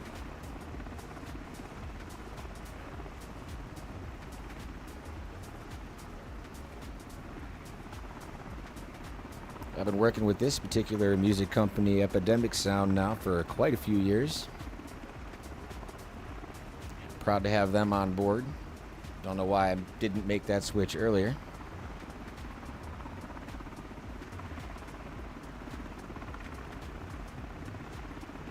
Where do you download them to initially? So you can basically download them to your downloads folder, and then you can go and find the path that they need to go into. It is on your C drive. Let me see here if I can quickly do this. I might actually just be able to pull it off for you right here in real time. So what we've got is if you go into your C drive, let me pause this here in the background. All right, so if I go into the C drive, I'm going to go into the users and go into my computer and then go to app data, then local. Then from there, you're going to scroll down to packages, then into the Microsoft Limitless 8 Wiki BE, yep, this one, right? So after you get here, you're going to go into local state, right? So normally what you would do is drop things into your community folder, which is local cache. However, Miltech stuff is going into local state. So if we go into local state and then into the WASM, Whiskey Alpha Sierra Mike, we go from there into 2024, and then the Miltech Simulations Mission Hub, then work, and then saved scenarios. And that should be where you drop all of these JSON files. Right, once you have them there, you can pull them up inside of the Mission Hub up here and go to the Open File Manager. But when you're doing this download, make sure that you have the simulator shut down and you're doing this outside of the sim. That should work for you.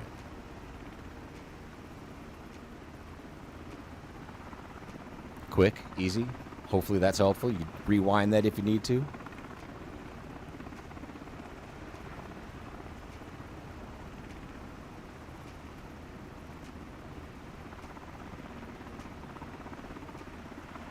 Great question, man. I appreciate that.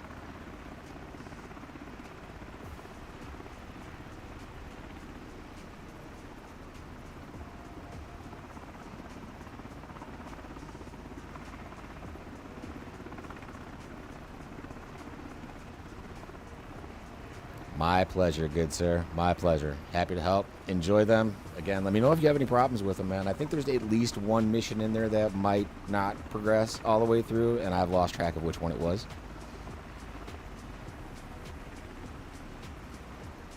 But they're pretty easy to fix. It's actually part of the fun of it. It turns into a little bit of a tutorial. You can find some that work, use them as templates. Move the items around, investigate how they're laid out, change things up, make them your own. I'm going to keep making more.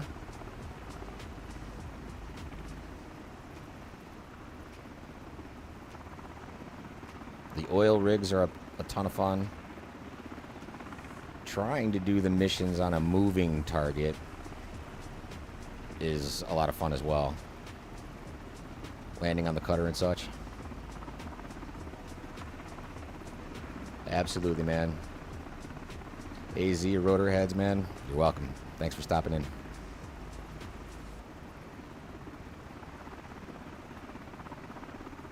We're down to 28% fuel and coming up to Girdwood. Let's go ahead and drop it down and fuel up.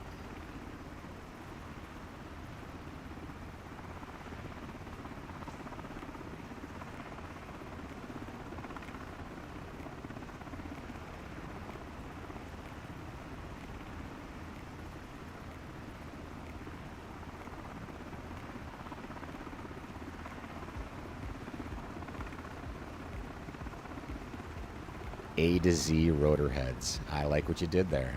I'm picking up what you're putting down. I saw the turn signal. I saw it a little bit late, but I did catch on. I like it. A to Z rotor heads. All right. Clever.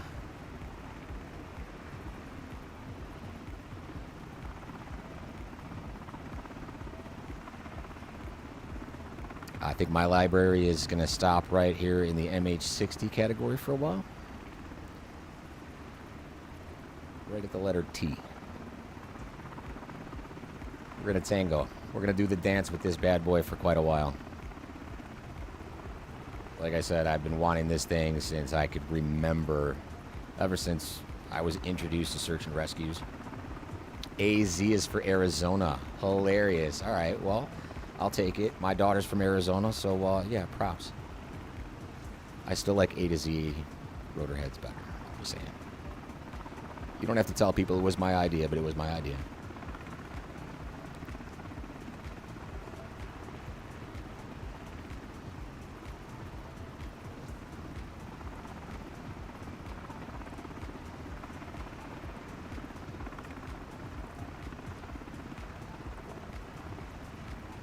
Let's see if we can come inside of this. We do not have our rotor brake on. Nice little landscape we got coming on up here, man. This place is gorgeous. Got our fuel box right here.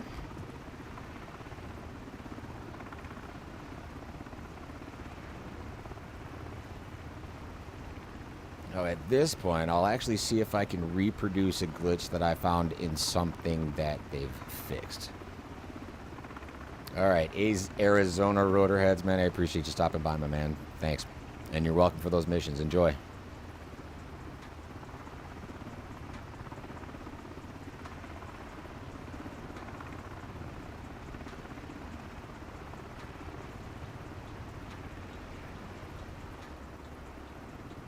And we are down. If we come inside of this, we could, for all intents and purposes, shut this bad boy down. But we'll just simulate that.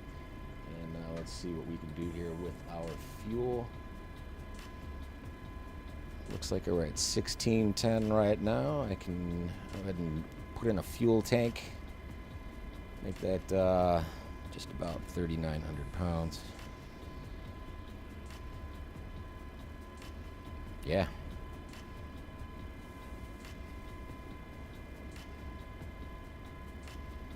On the last leg, we're going to be taking off from here and headed out to Cordova.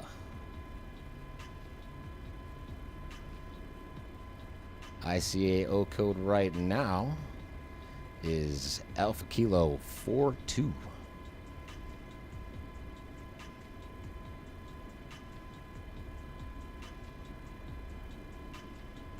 I think we need that caution light on.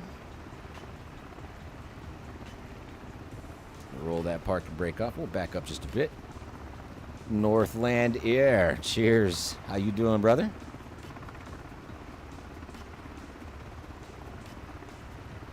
Got all kinds of great people hopping in tonight.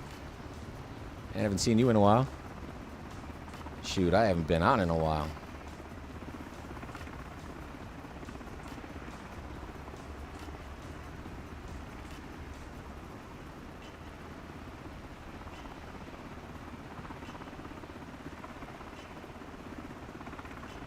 Feel free to grab the missions. I've got the link in the description for 50 free missions on this bad boy. Hopefully you've got your MH60 by now. I'm assuming you do. I think we've had conversations and you have, if I'm not mistaken.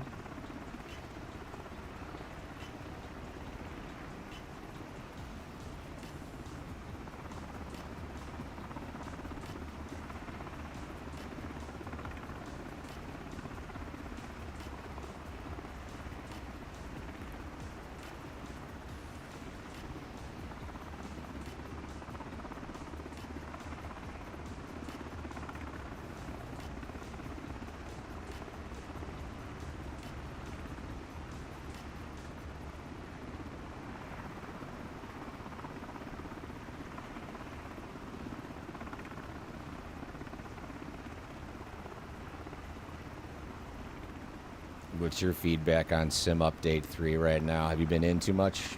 Not enough?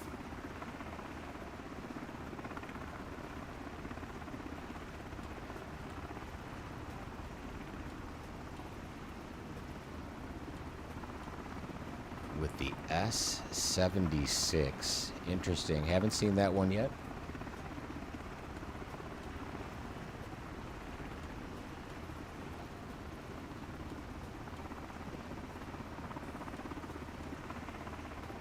Awesome. Yeah, I think, if I'm not mistaken, I might have a full couple weeks off right now. So I might just spend a little bit of too much time in here.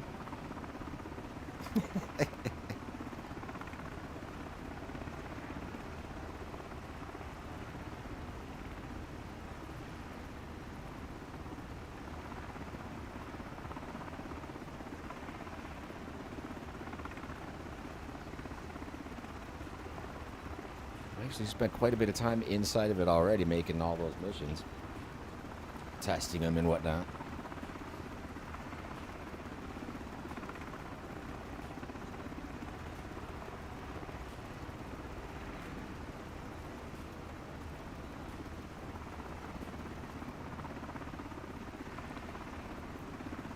The lightning fast control screens. So are you talking about inside of the settings where you're trying to change your button mapping?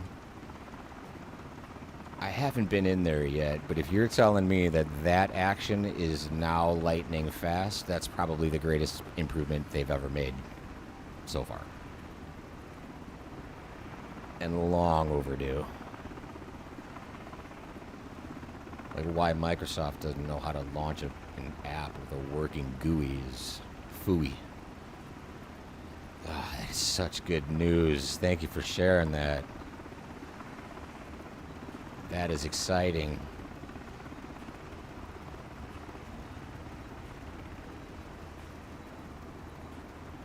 Oh, that's dreamy.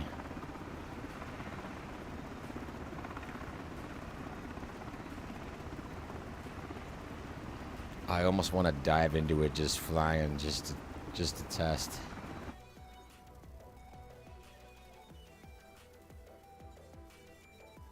Shut the front door. What? What? No. Oh, you just made my week. Comes out nice and clean too? What?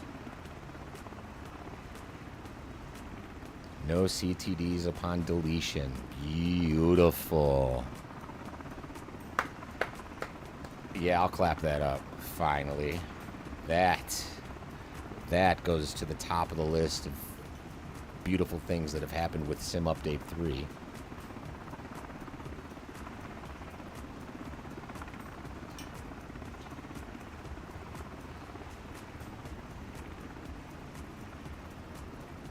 That is at the level of fly a B-2 bomber and 2 stealth fighters over Putin's head. That's almost at that same level of excitement.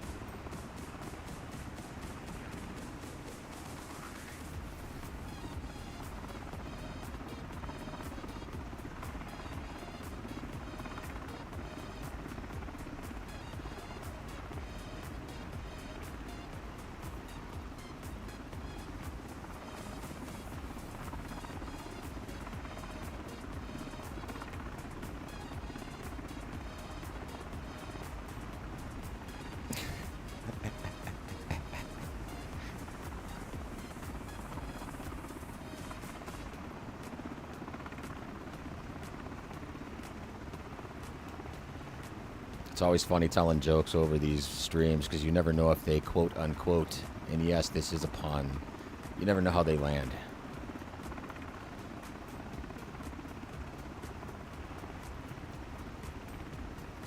But when you say LOL, at least you get it, you know? That's great. I appreciate the response on that, Northlander.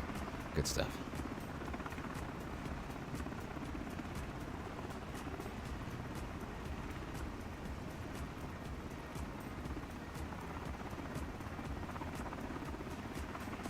A bit of overspeed on that engine.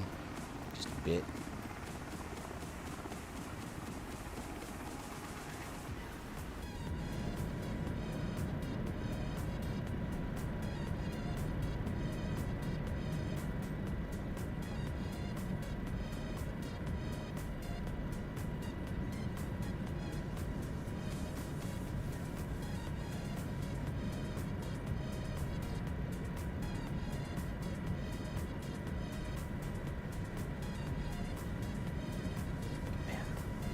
I am so excited about that menu change.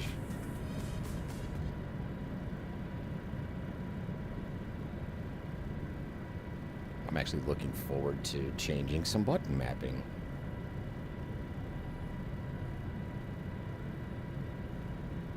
Because, man, is that something I've been putting off.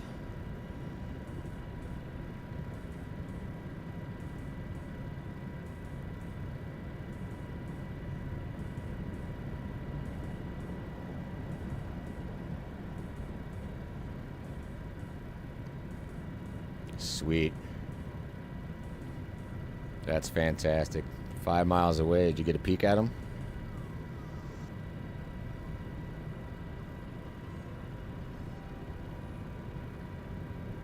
Probably a little too much tree cover.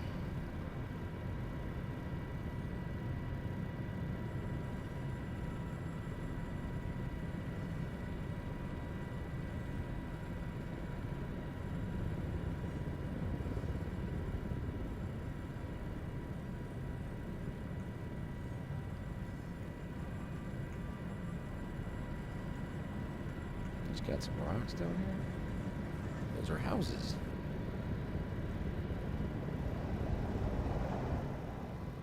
Oh, easy, girl.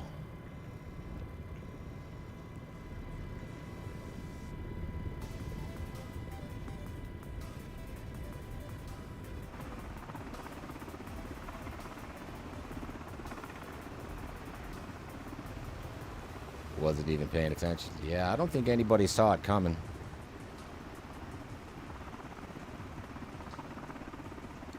I certainly didn't.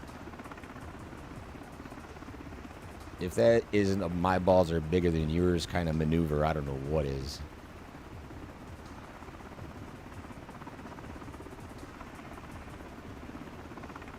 Drop the hook into the front door here.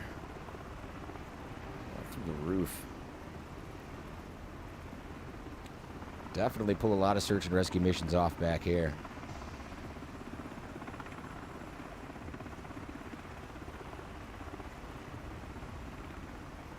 It is still a shame that the button map to trigger the searchlight is not working.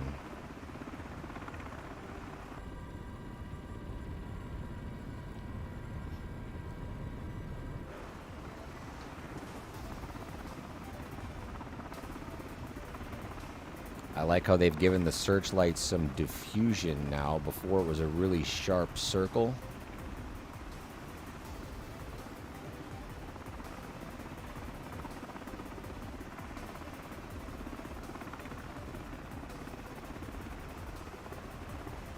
And all these updates have actually made some really great improvements.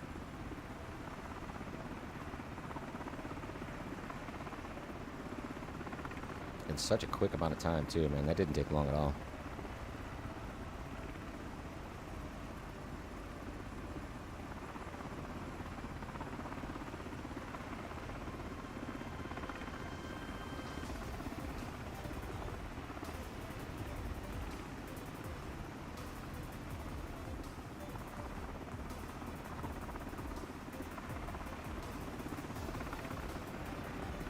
Now, Sim Update 3, on the other hand, that took a hot minute.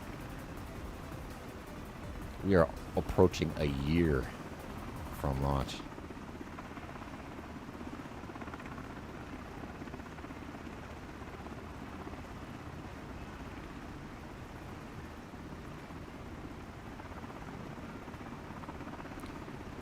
We just drove into a oil rig. It was October Lima 196. Not sure if you've ever been on that platform before. It's massive, and we did approach that at night, and yes, there is a visible difference in lighting conditions overnight. Vastly improved. It looked amazing.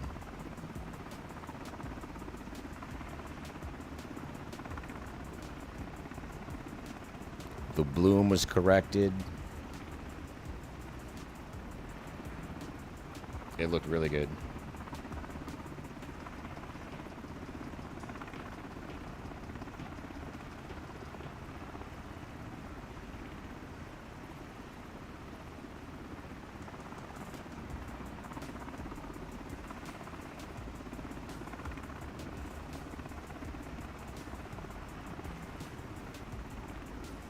October Lemur. When you know you've been streaming for a while. October Lima 196, man. That is one great platform.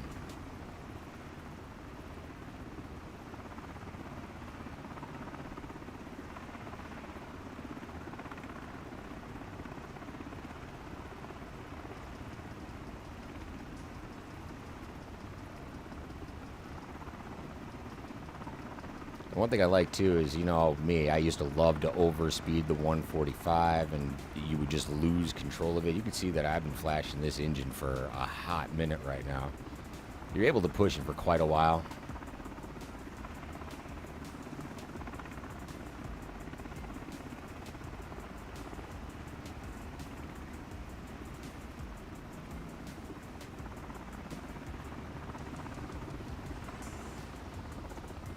But having the remote control over the searchlight certainly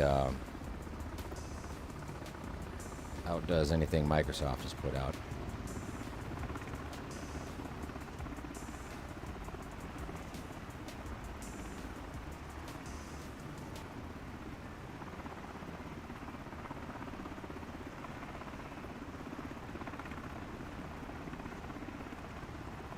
See, now Northland, I hadn't noticed that difference because all of the missions stayed repetitive for me.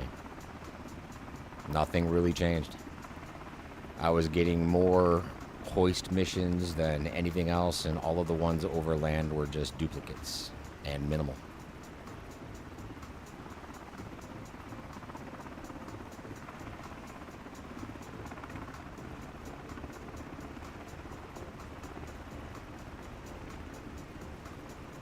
I don't remember the last time I flew career mode.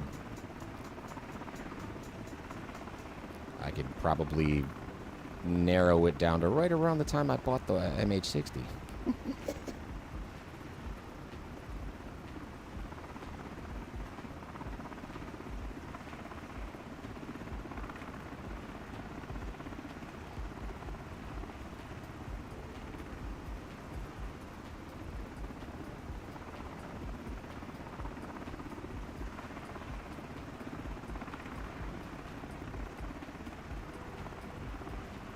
I'll have to go back in and try to fly some of those. It has been a while, I'll admit it.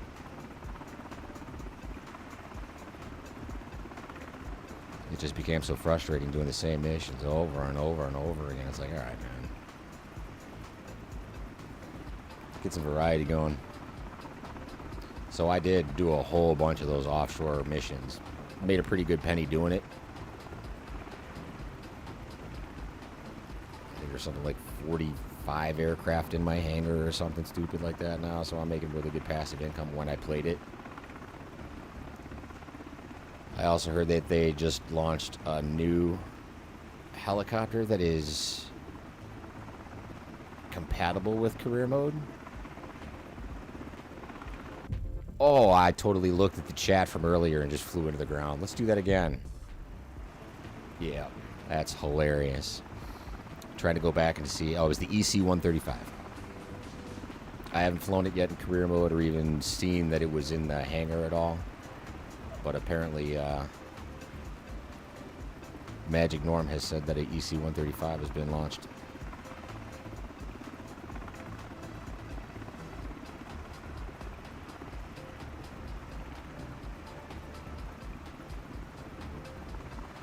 That's what you get for distracted flying.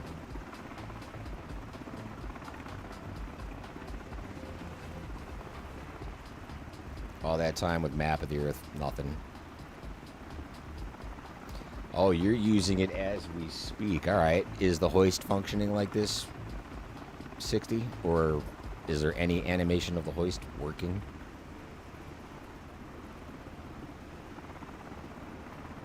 Oh, it's hype.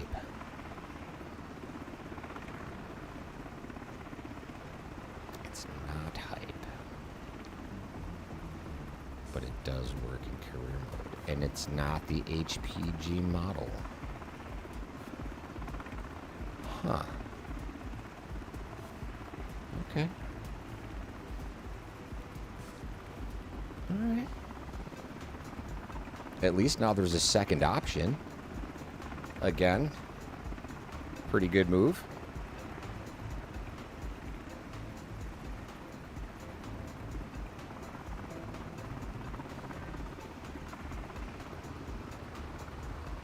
Now the contrast in the sky as the stars start to come out, I mean, yeah, there's even an improvement in just the atmospherics of not city light, but ambient dusk.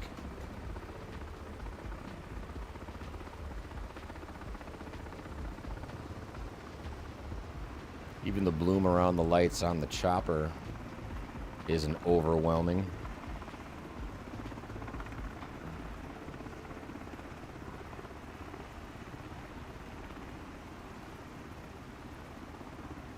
Okay. I can appreciate that.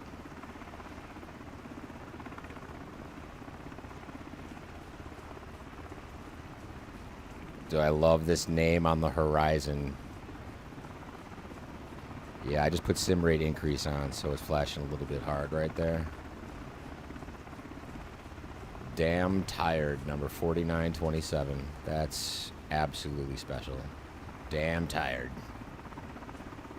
Preach, brother. Preach.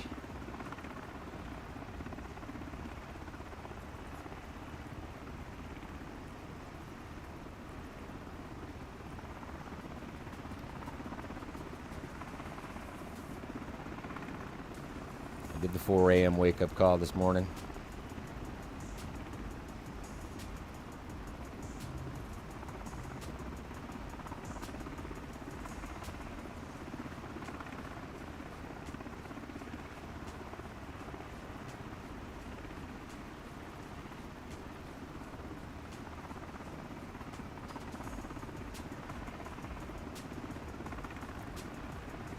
See if we could even go, let's get into our cockpit here. Do some of this. Let's actually take off.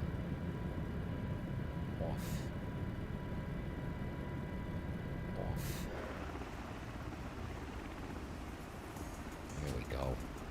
It's a little less distracting, huh?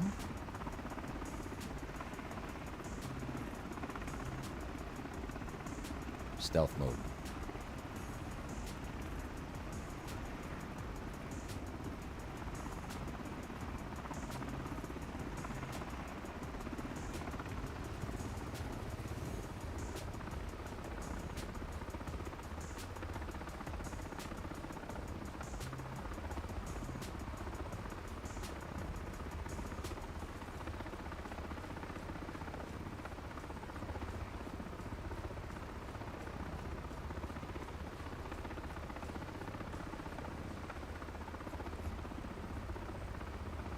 searchlight off too while we're thinking about it, huh?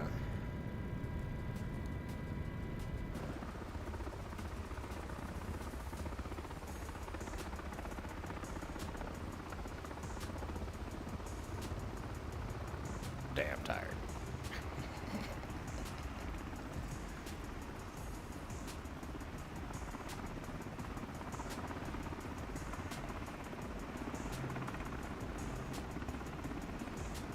Oh, what was that? Overdoing it on the sim rate. Come on. Come on back. There we go. Yeah, it was definitely sim rate increase caused that.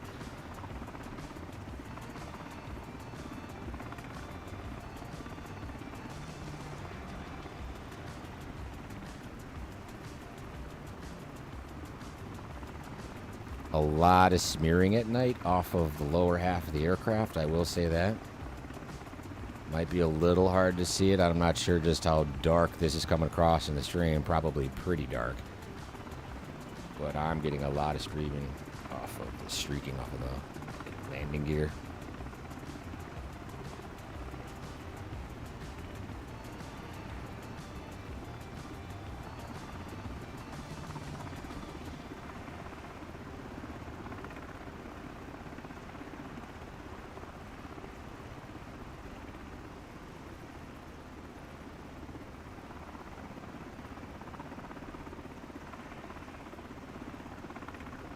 Ooh, it gets dark quick out here, boys.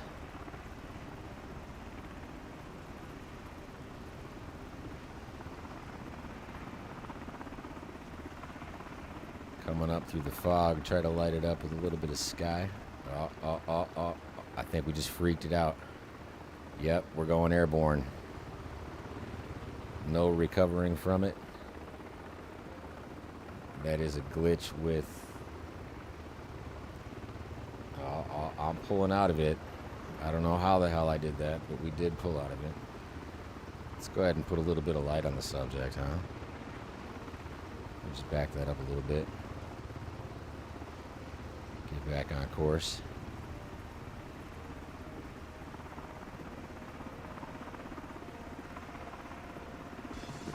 The sim rate increase comes in handy when you are building the missions and testing them out.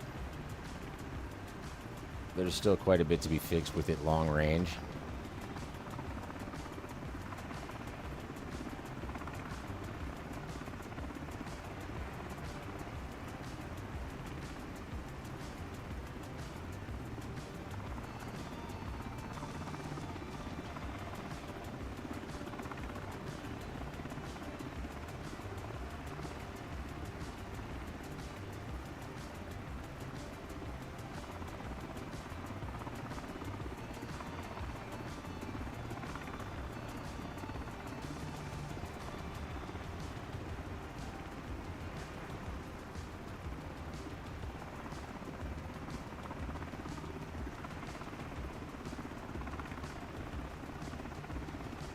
Oh, I should not have made that. That would have been some PIW.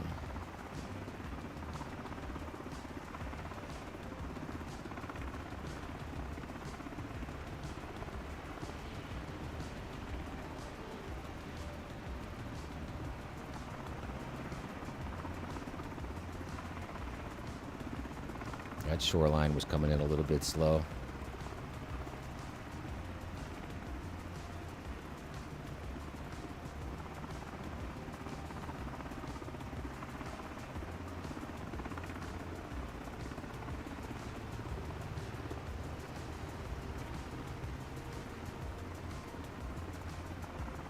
Got great flight characteristics.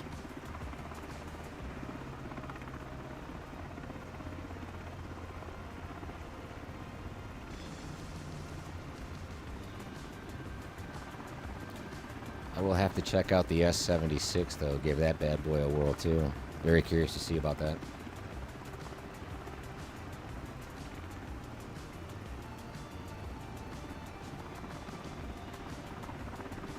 Who put that one out?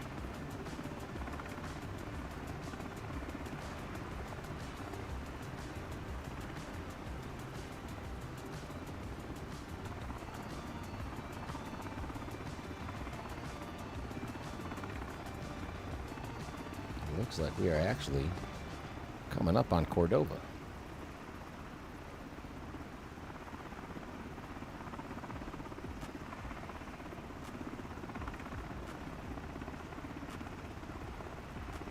I did notice quite a bit of improvement to airport optimization too, especially when it comes to that Kodiak base.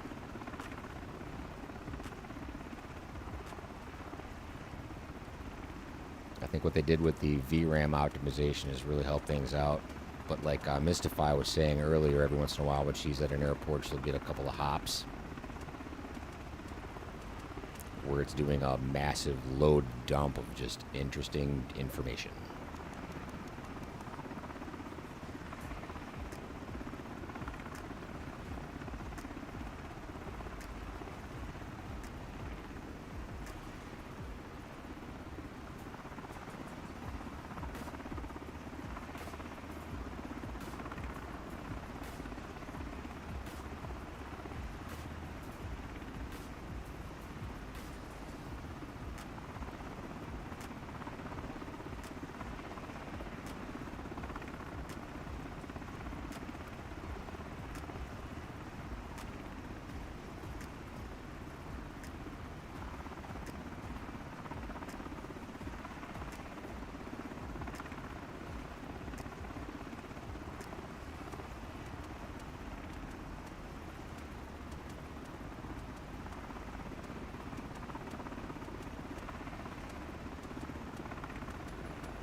And flying at an altitude of 20 feet at 120 knots is absolutely protocol if you don't know.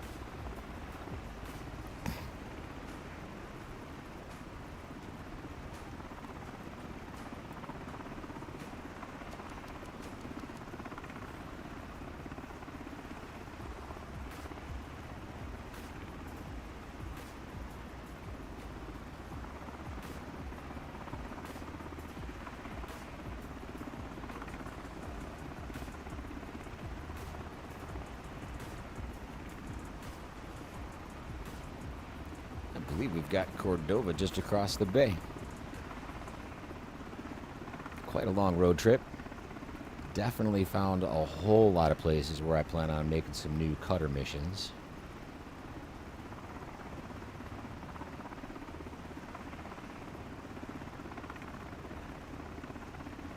And just for the fun of it, since we were talking about the lighting at night, let's go ahead and drop that time back one more time, just to see what we're walking into here. All right, that bloom looks completely different.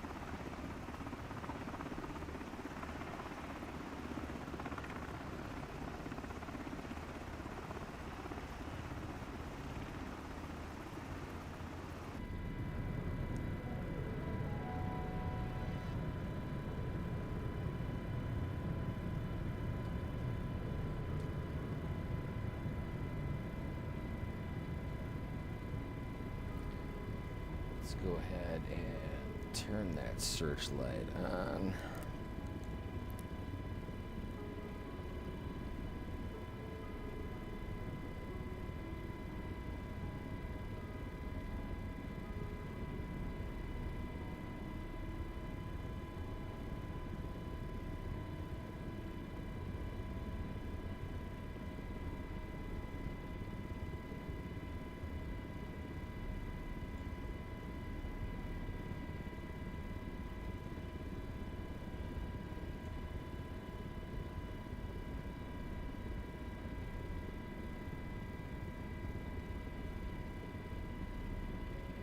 It's a pretty good throw on that.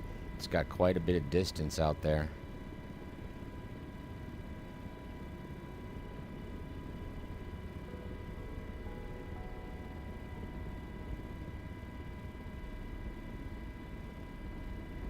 I'd like to see it just a little bit wider. I mean, I do like the fact that they have put the fuzzy edge to it. However, it's just such a small point of light out there. It doesn't really seem to be what it needs to be.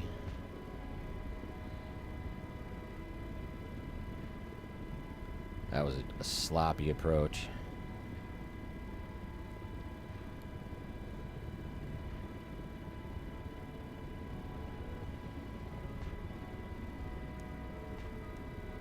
Yeah, landing light is on.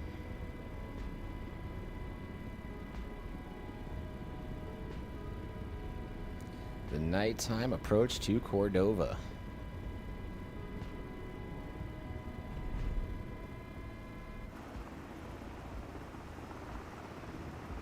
Shed some light on that successful mission. That was a long flight right there. Good stuff.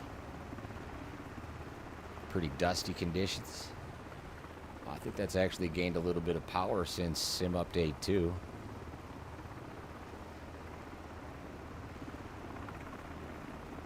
That's a considerable amount of debris coming off the ground compared to what it had been.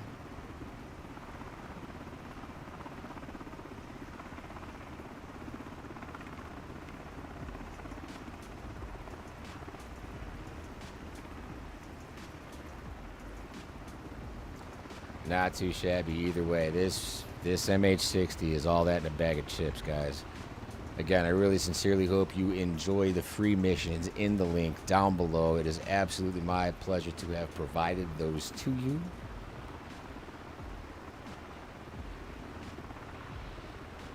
I'm going to do them more. Yeah, I noticed that the sim is loading a lot quicker. There's quite a few improvements that you left for me to discover, man, and you've shown me quite a few of them, and that improvement on our menu system alone is worth its weight in platinum. I mean, to be able to come into this and not have to worry about any lag between the different control surfaces is enough to, you know, really just make dudes smile once in a while. Fantastic stuff, man.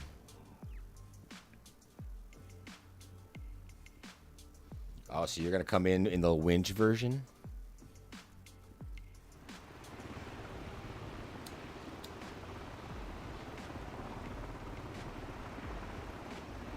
Run out of here. Let's go to end the flight. And we'll check out the EC-135 in free flight. I mean, we might as well just do the gambit, right? Aircraft manufacturer placeholder. Model. Touching cloud. What?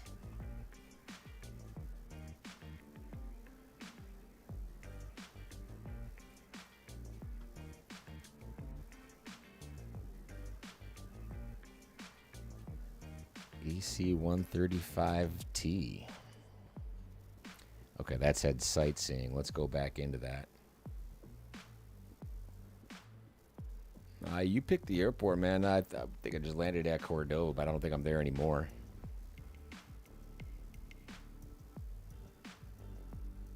Who do we got up here? We got Colt 45. There's quite a few people out.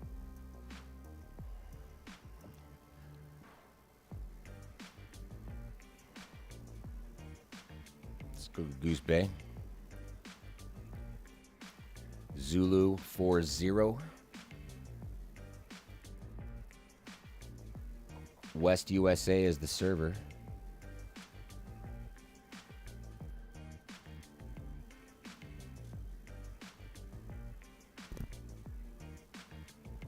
So we have sightseeing, search and rescue, ambulance, and passenger.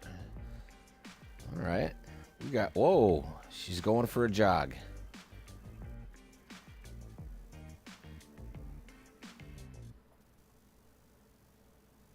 Ambulance.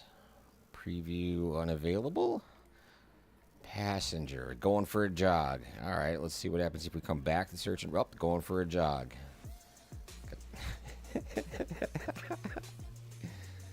Oh, it'll never cease to amaze me.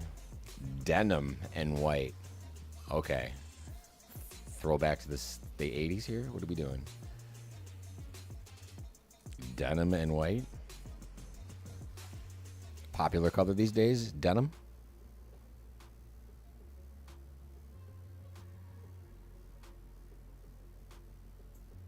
Yeah, it doesn't look like it has a hoist on it either. I'm curious, does the ambulance? They keep going for a jog as soon as they load in. No. Saving back till we get the preview. Yeah, it doesn't look like it has a hoist on it either. They fail at succeeding. I mean, I don't know how it's possible, but they do. So we're coming into Goose Bay, Zulu 40. In the new EC135 Tango 1.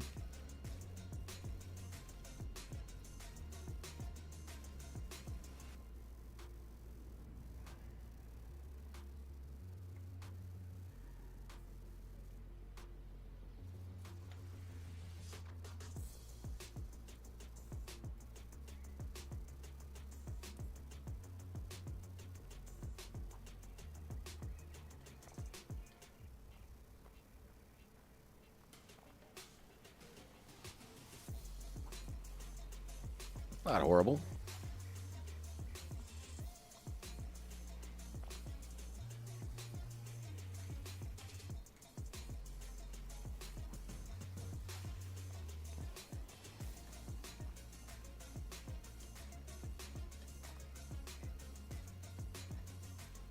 Get them engine covers off too.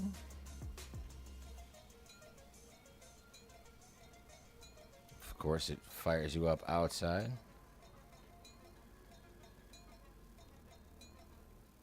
Basically the same setup as a 145, just a little bit dumbed down, I guess. It's got the cable winch cut.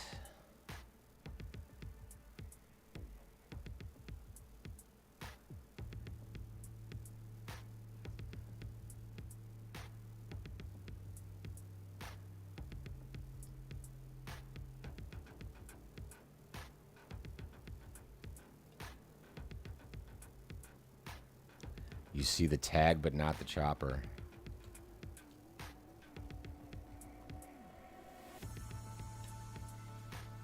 I got you.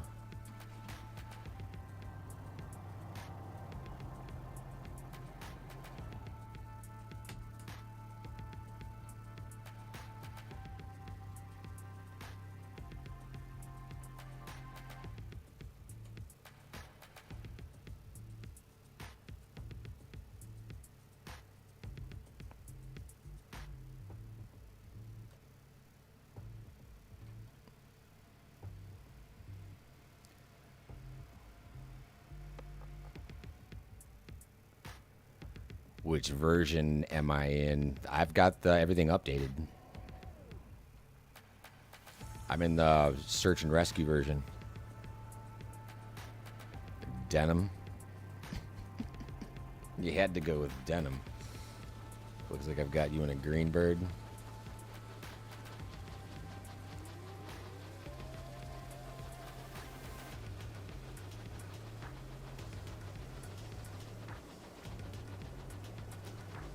No hoist.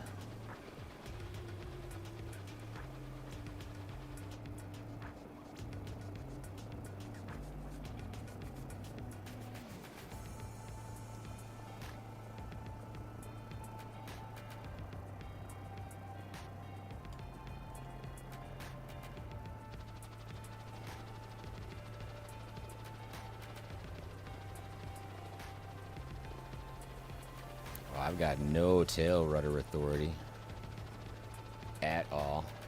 She only wants to spin one direction. There's no counter to it. It's just in a... I have almost no tail rudder authority and a lot of tail rudder authority when it comes to the right. Not happy with this thing, dude. This thing is clunky AF. Especially coming out of that 60.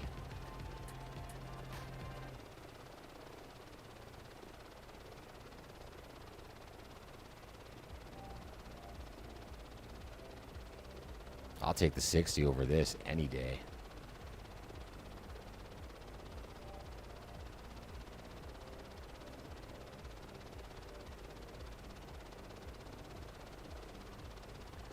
The toggle for the winch works, but no visual. Where's the winch? What winch? Does it just magically appear out of the fuselage? It's magically delicious.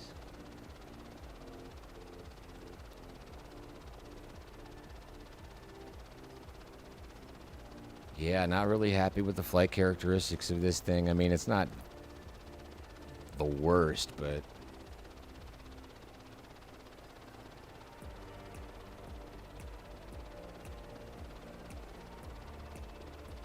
I can't hold this like a candle between the two. The 125 has even got a better flight model than this.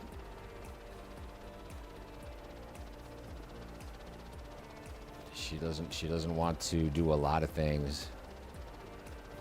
The left cyclic seems to be combining itself with a tail drop. When you do one input on the control surface, it's actually impacting two different controls. So I'm literally just going left stick right now.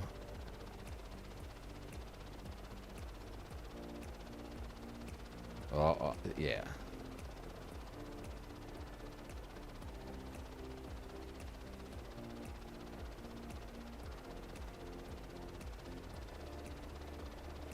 I mean, there's obviously going to be some compensation back and forth, but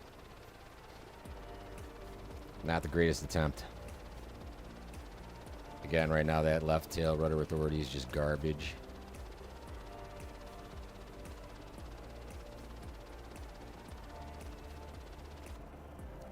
Upper panel on the left. Yeah, I think I saw it here.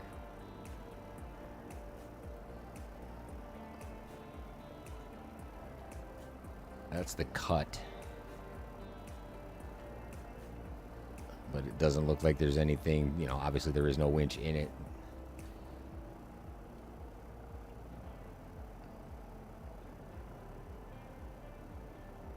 Any of the buttons on the cyclic, nothing here is active except for a reset switch. Fuses aren't. Yeah, man, this thing's lacking a whole bunch.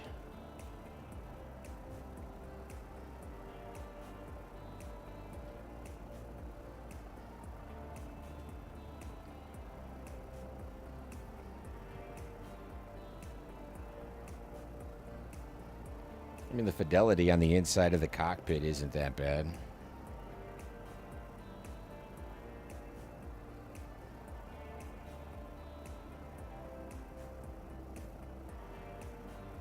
But why is there a winch cut if there's no winch? I think what they're doing a lot of the times is combining cockpits and not paying any attention to the different variants of the helicopter. They're really trying to cut a lot of corners, and it's very disappointing. Props to Miltech.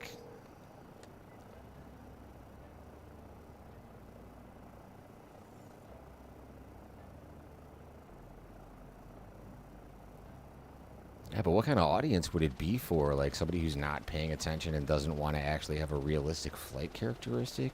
Are there really that many people out there that are trying to get a horrible experience with the chopper?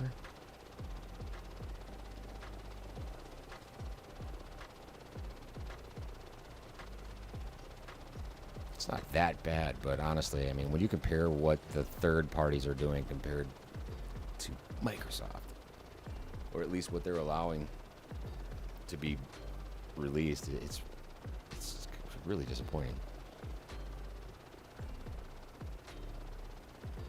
I'll take that 60 every day.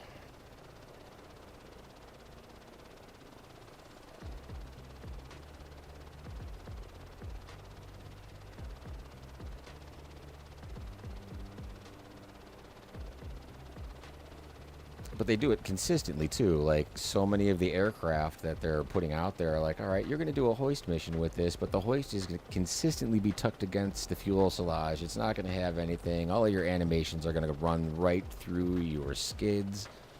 We're going to take as much realism out of it as possible and just go with the bare minimum and say, look what we did. I mean, I don't want to harshly just dump all over them, but I mean, it's just being honest. It's not like I'm not flying it almost every day.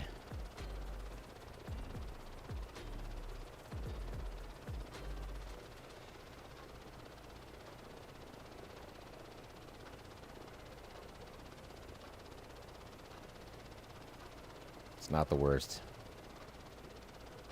Definitely not my favorite. Maybe a couple of tweaks to some action curves on the controls might help out.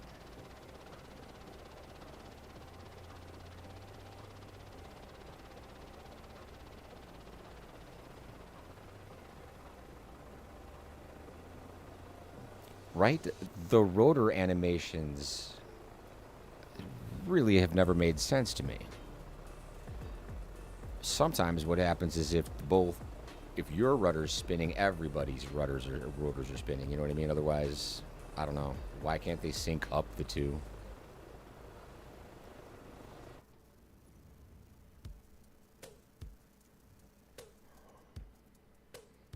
Another super fun one to fly is the longbow. Or if you've had the H500C here, this is also a lot of fun to fly.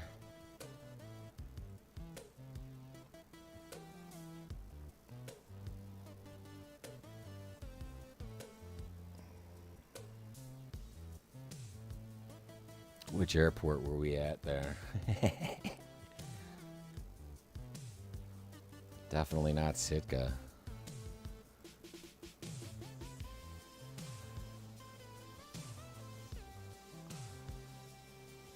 I didn't write it down in chat either. I just said it out loud. No, I can't remember what I said 10 minutes ago. Hilarious. You remember what ICAE code you're at? It's Zulu 40. That's right.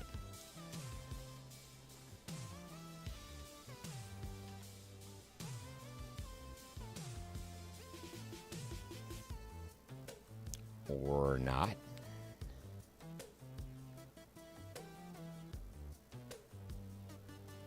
What?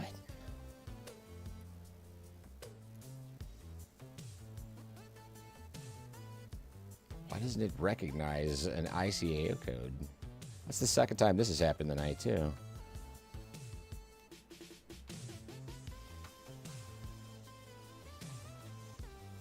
There we go, Goose Bay.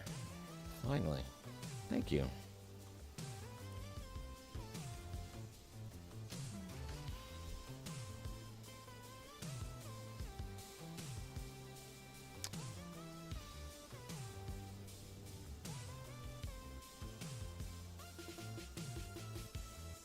What makes the 76 a deep simulation? The amount of control surfaces you have to, interact with?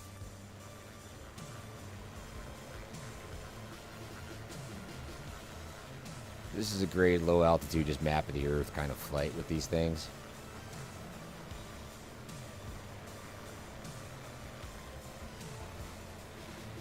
Very maneuverable.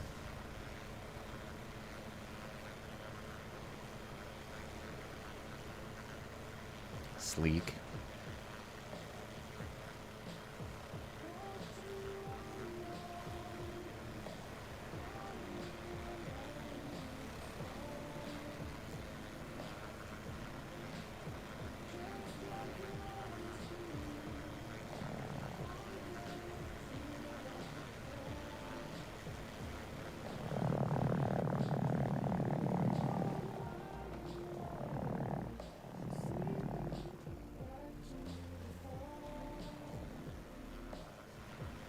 Come on back.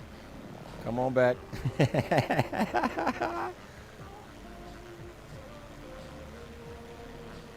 got it.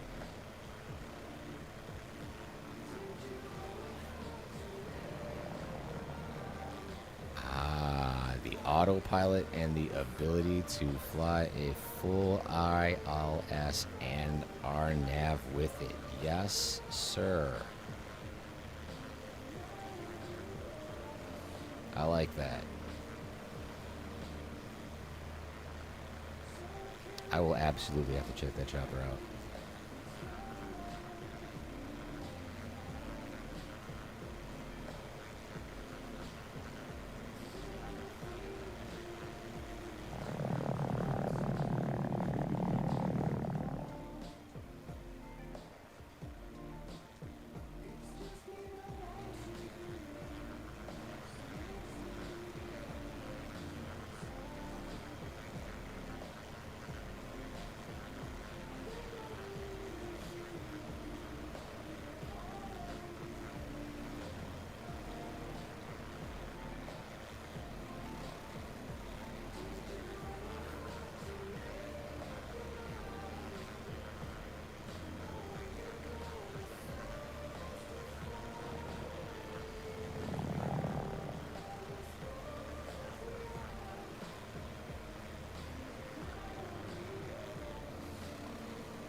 Love it. I'm too close for missiles. I'm switching to guns. Just right over the top. Engine out. Engine out.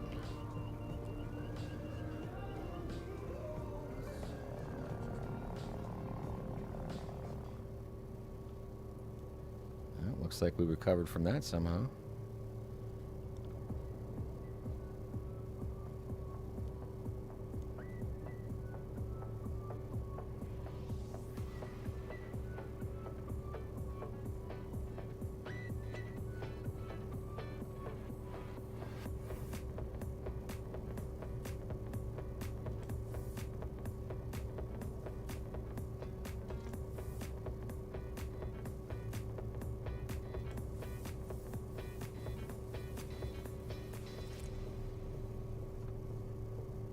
Oh, I didn't see any sheep on the runway. You got sheep out here?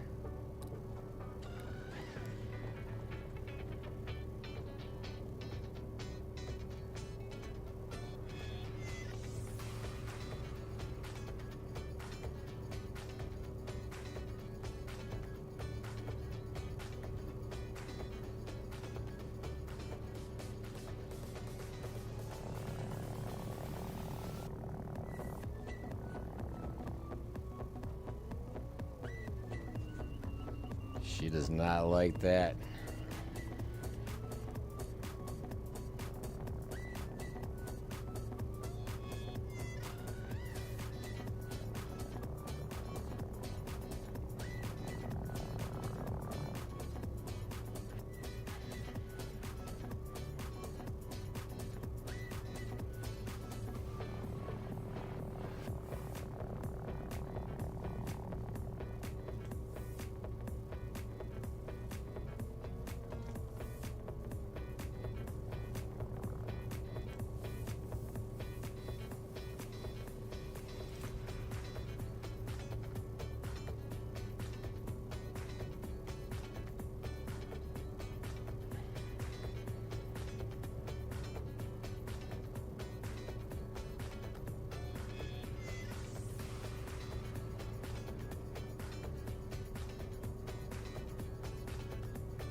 Great stuff, man. Good flying.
She's a little sloppy in that ground effect, doesn't she?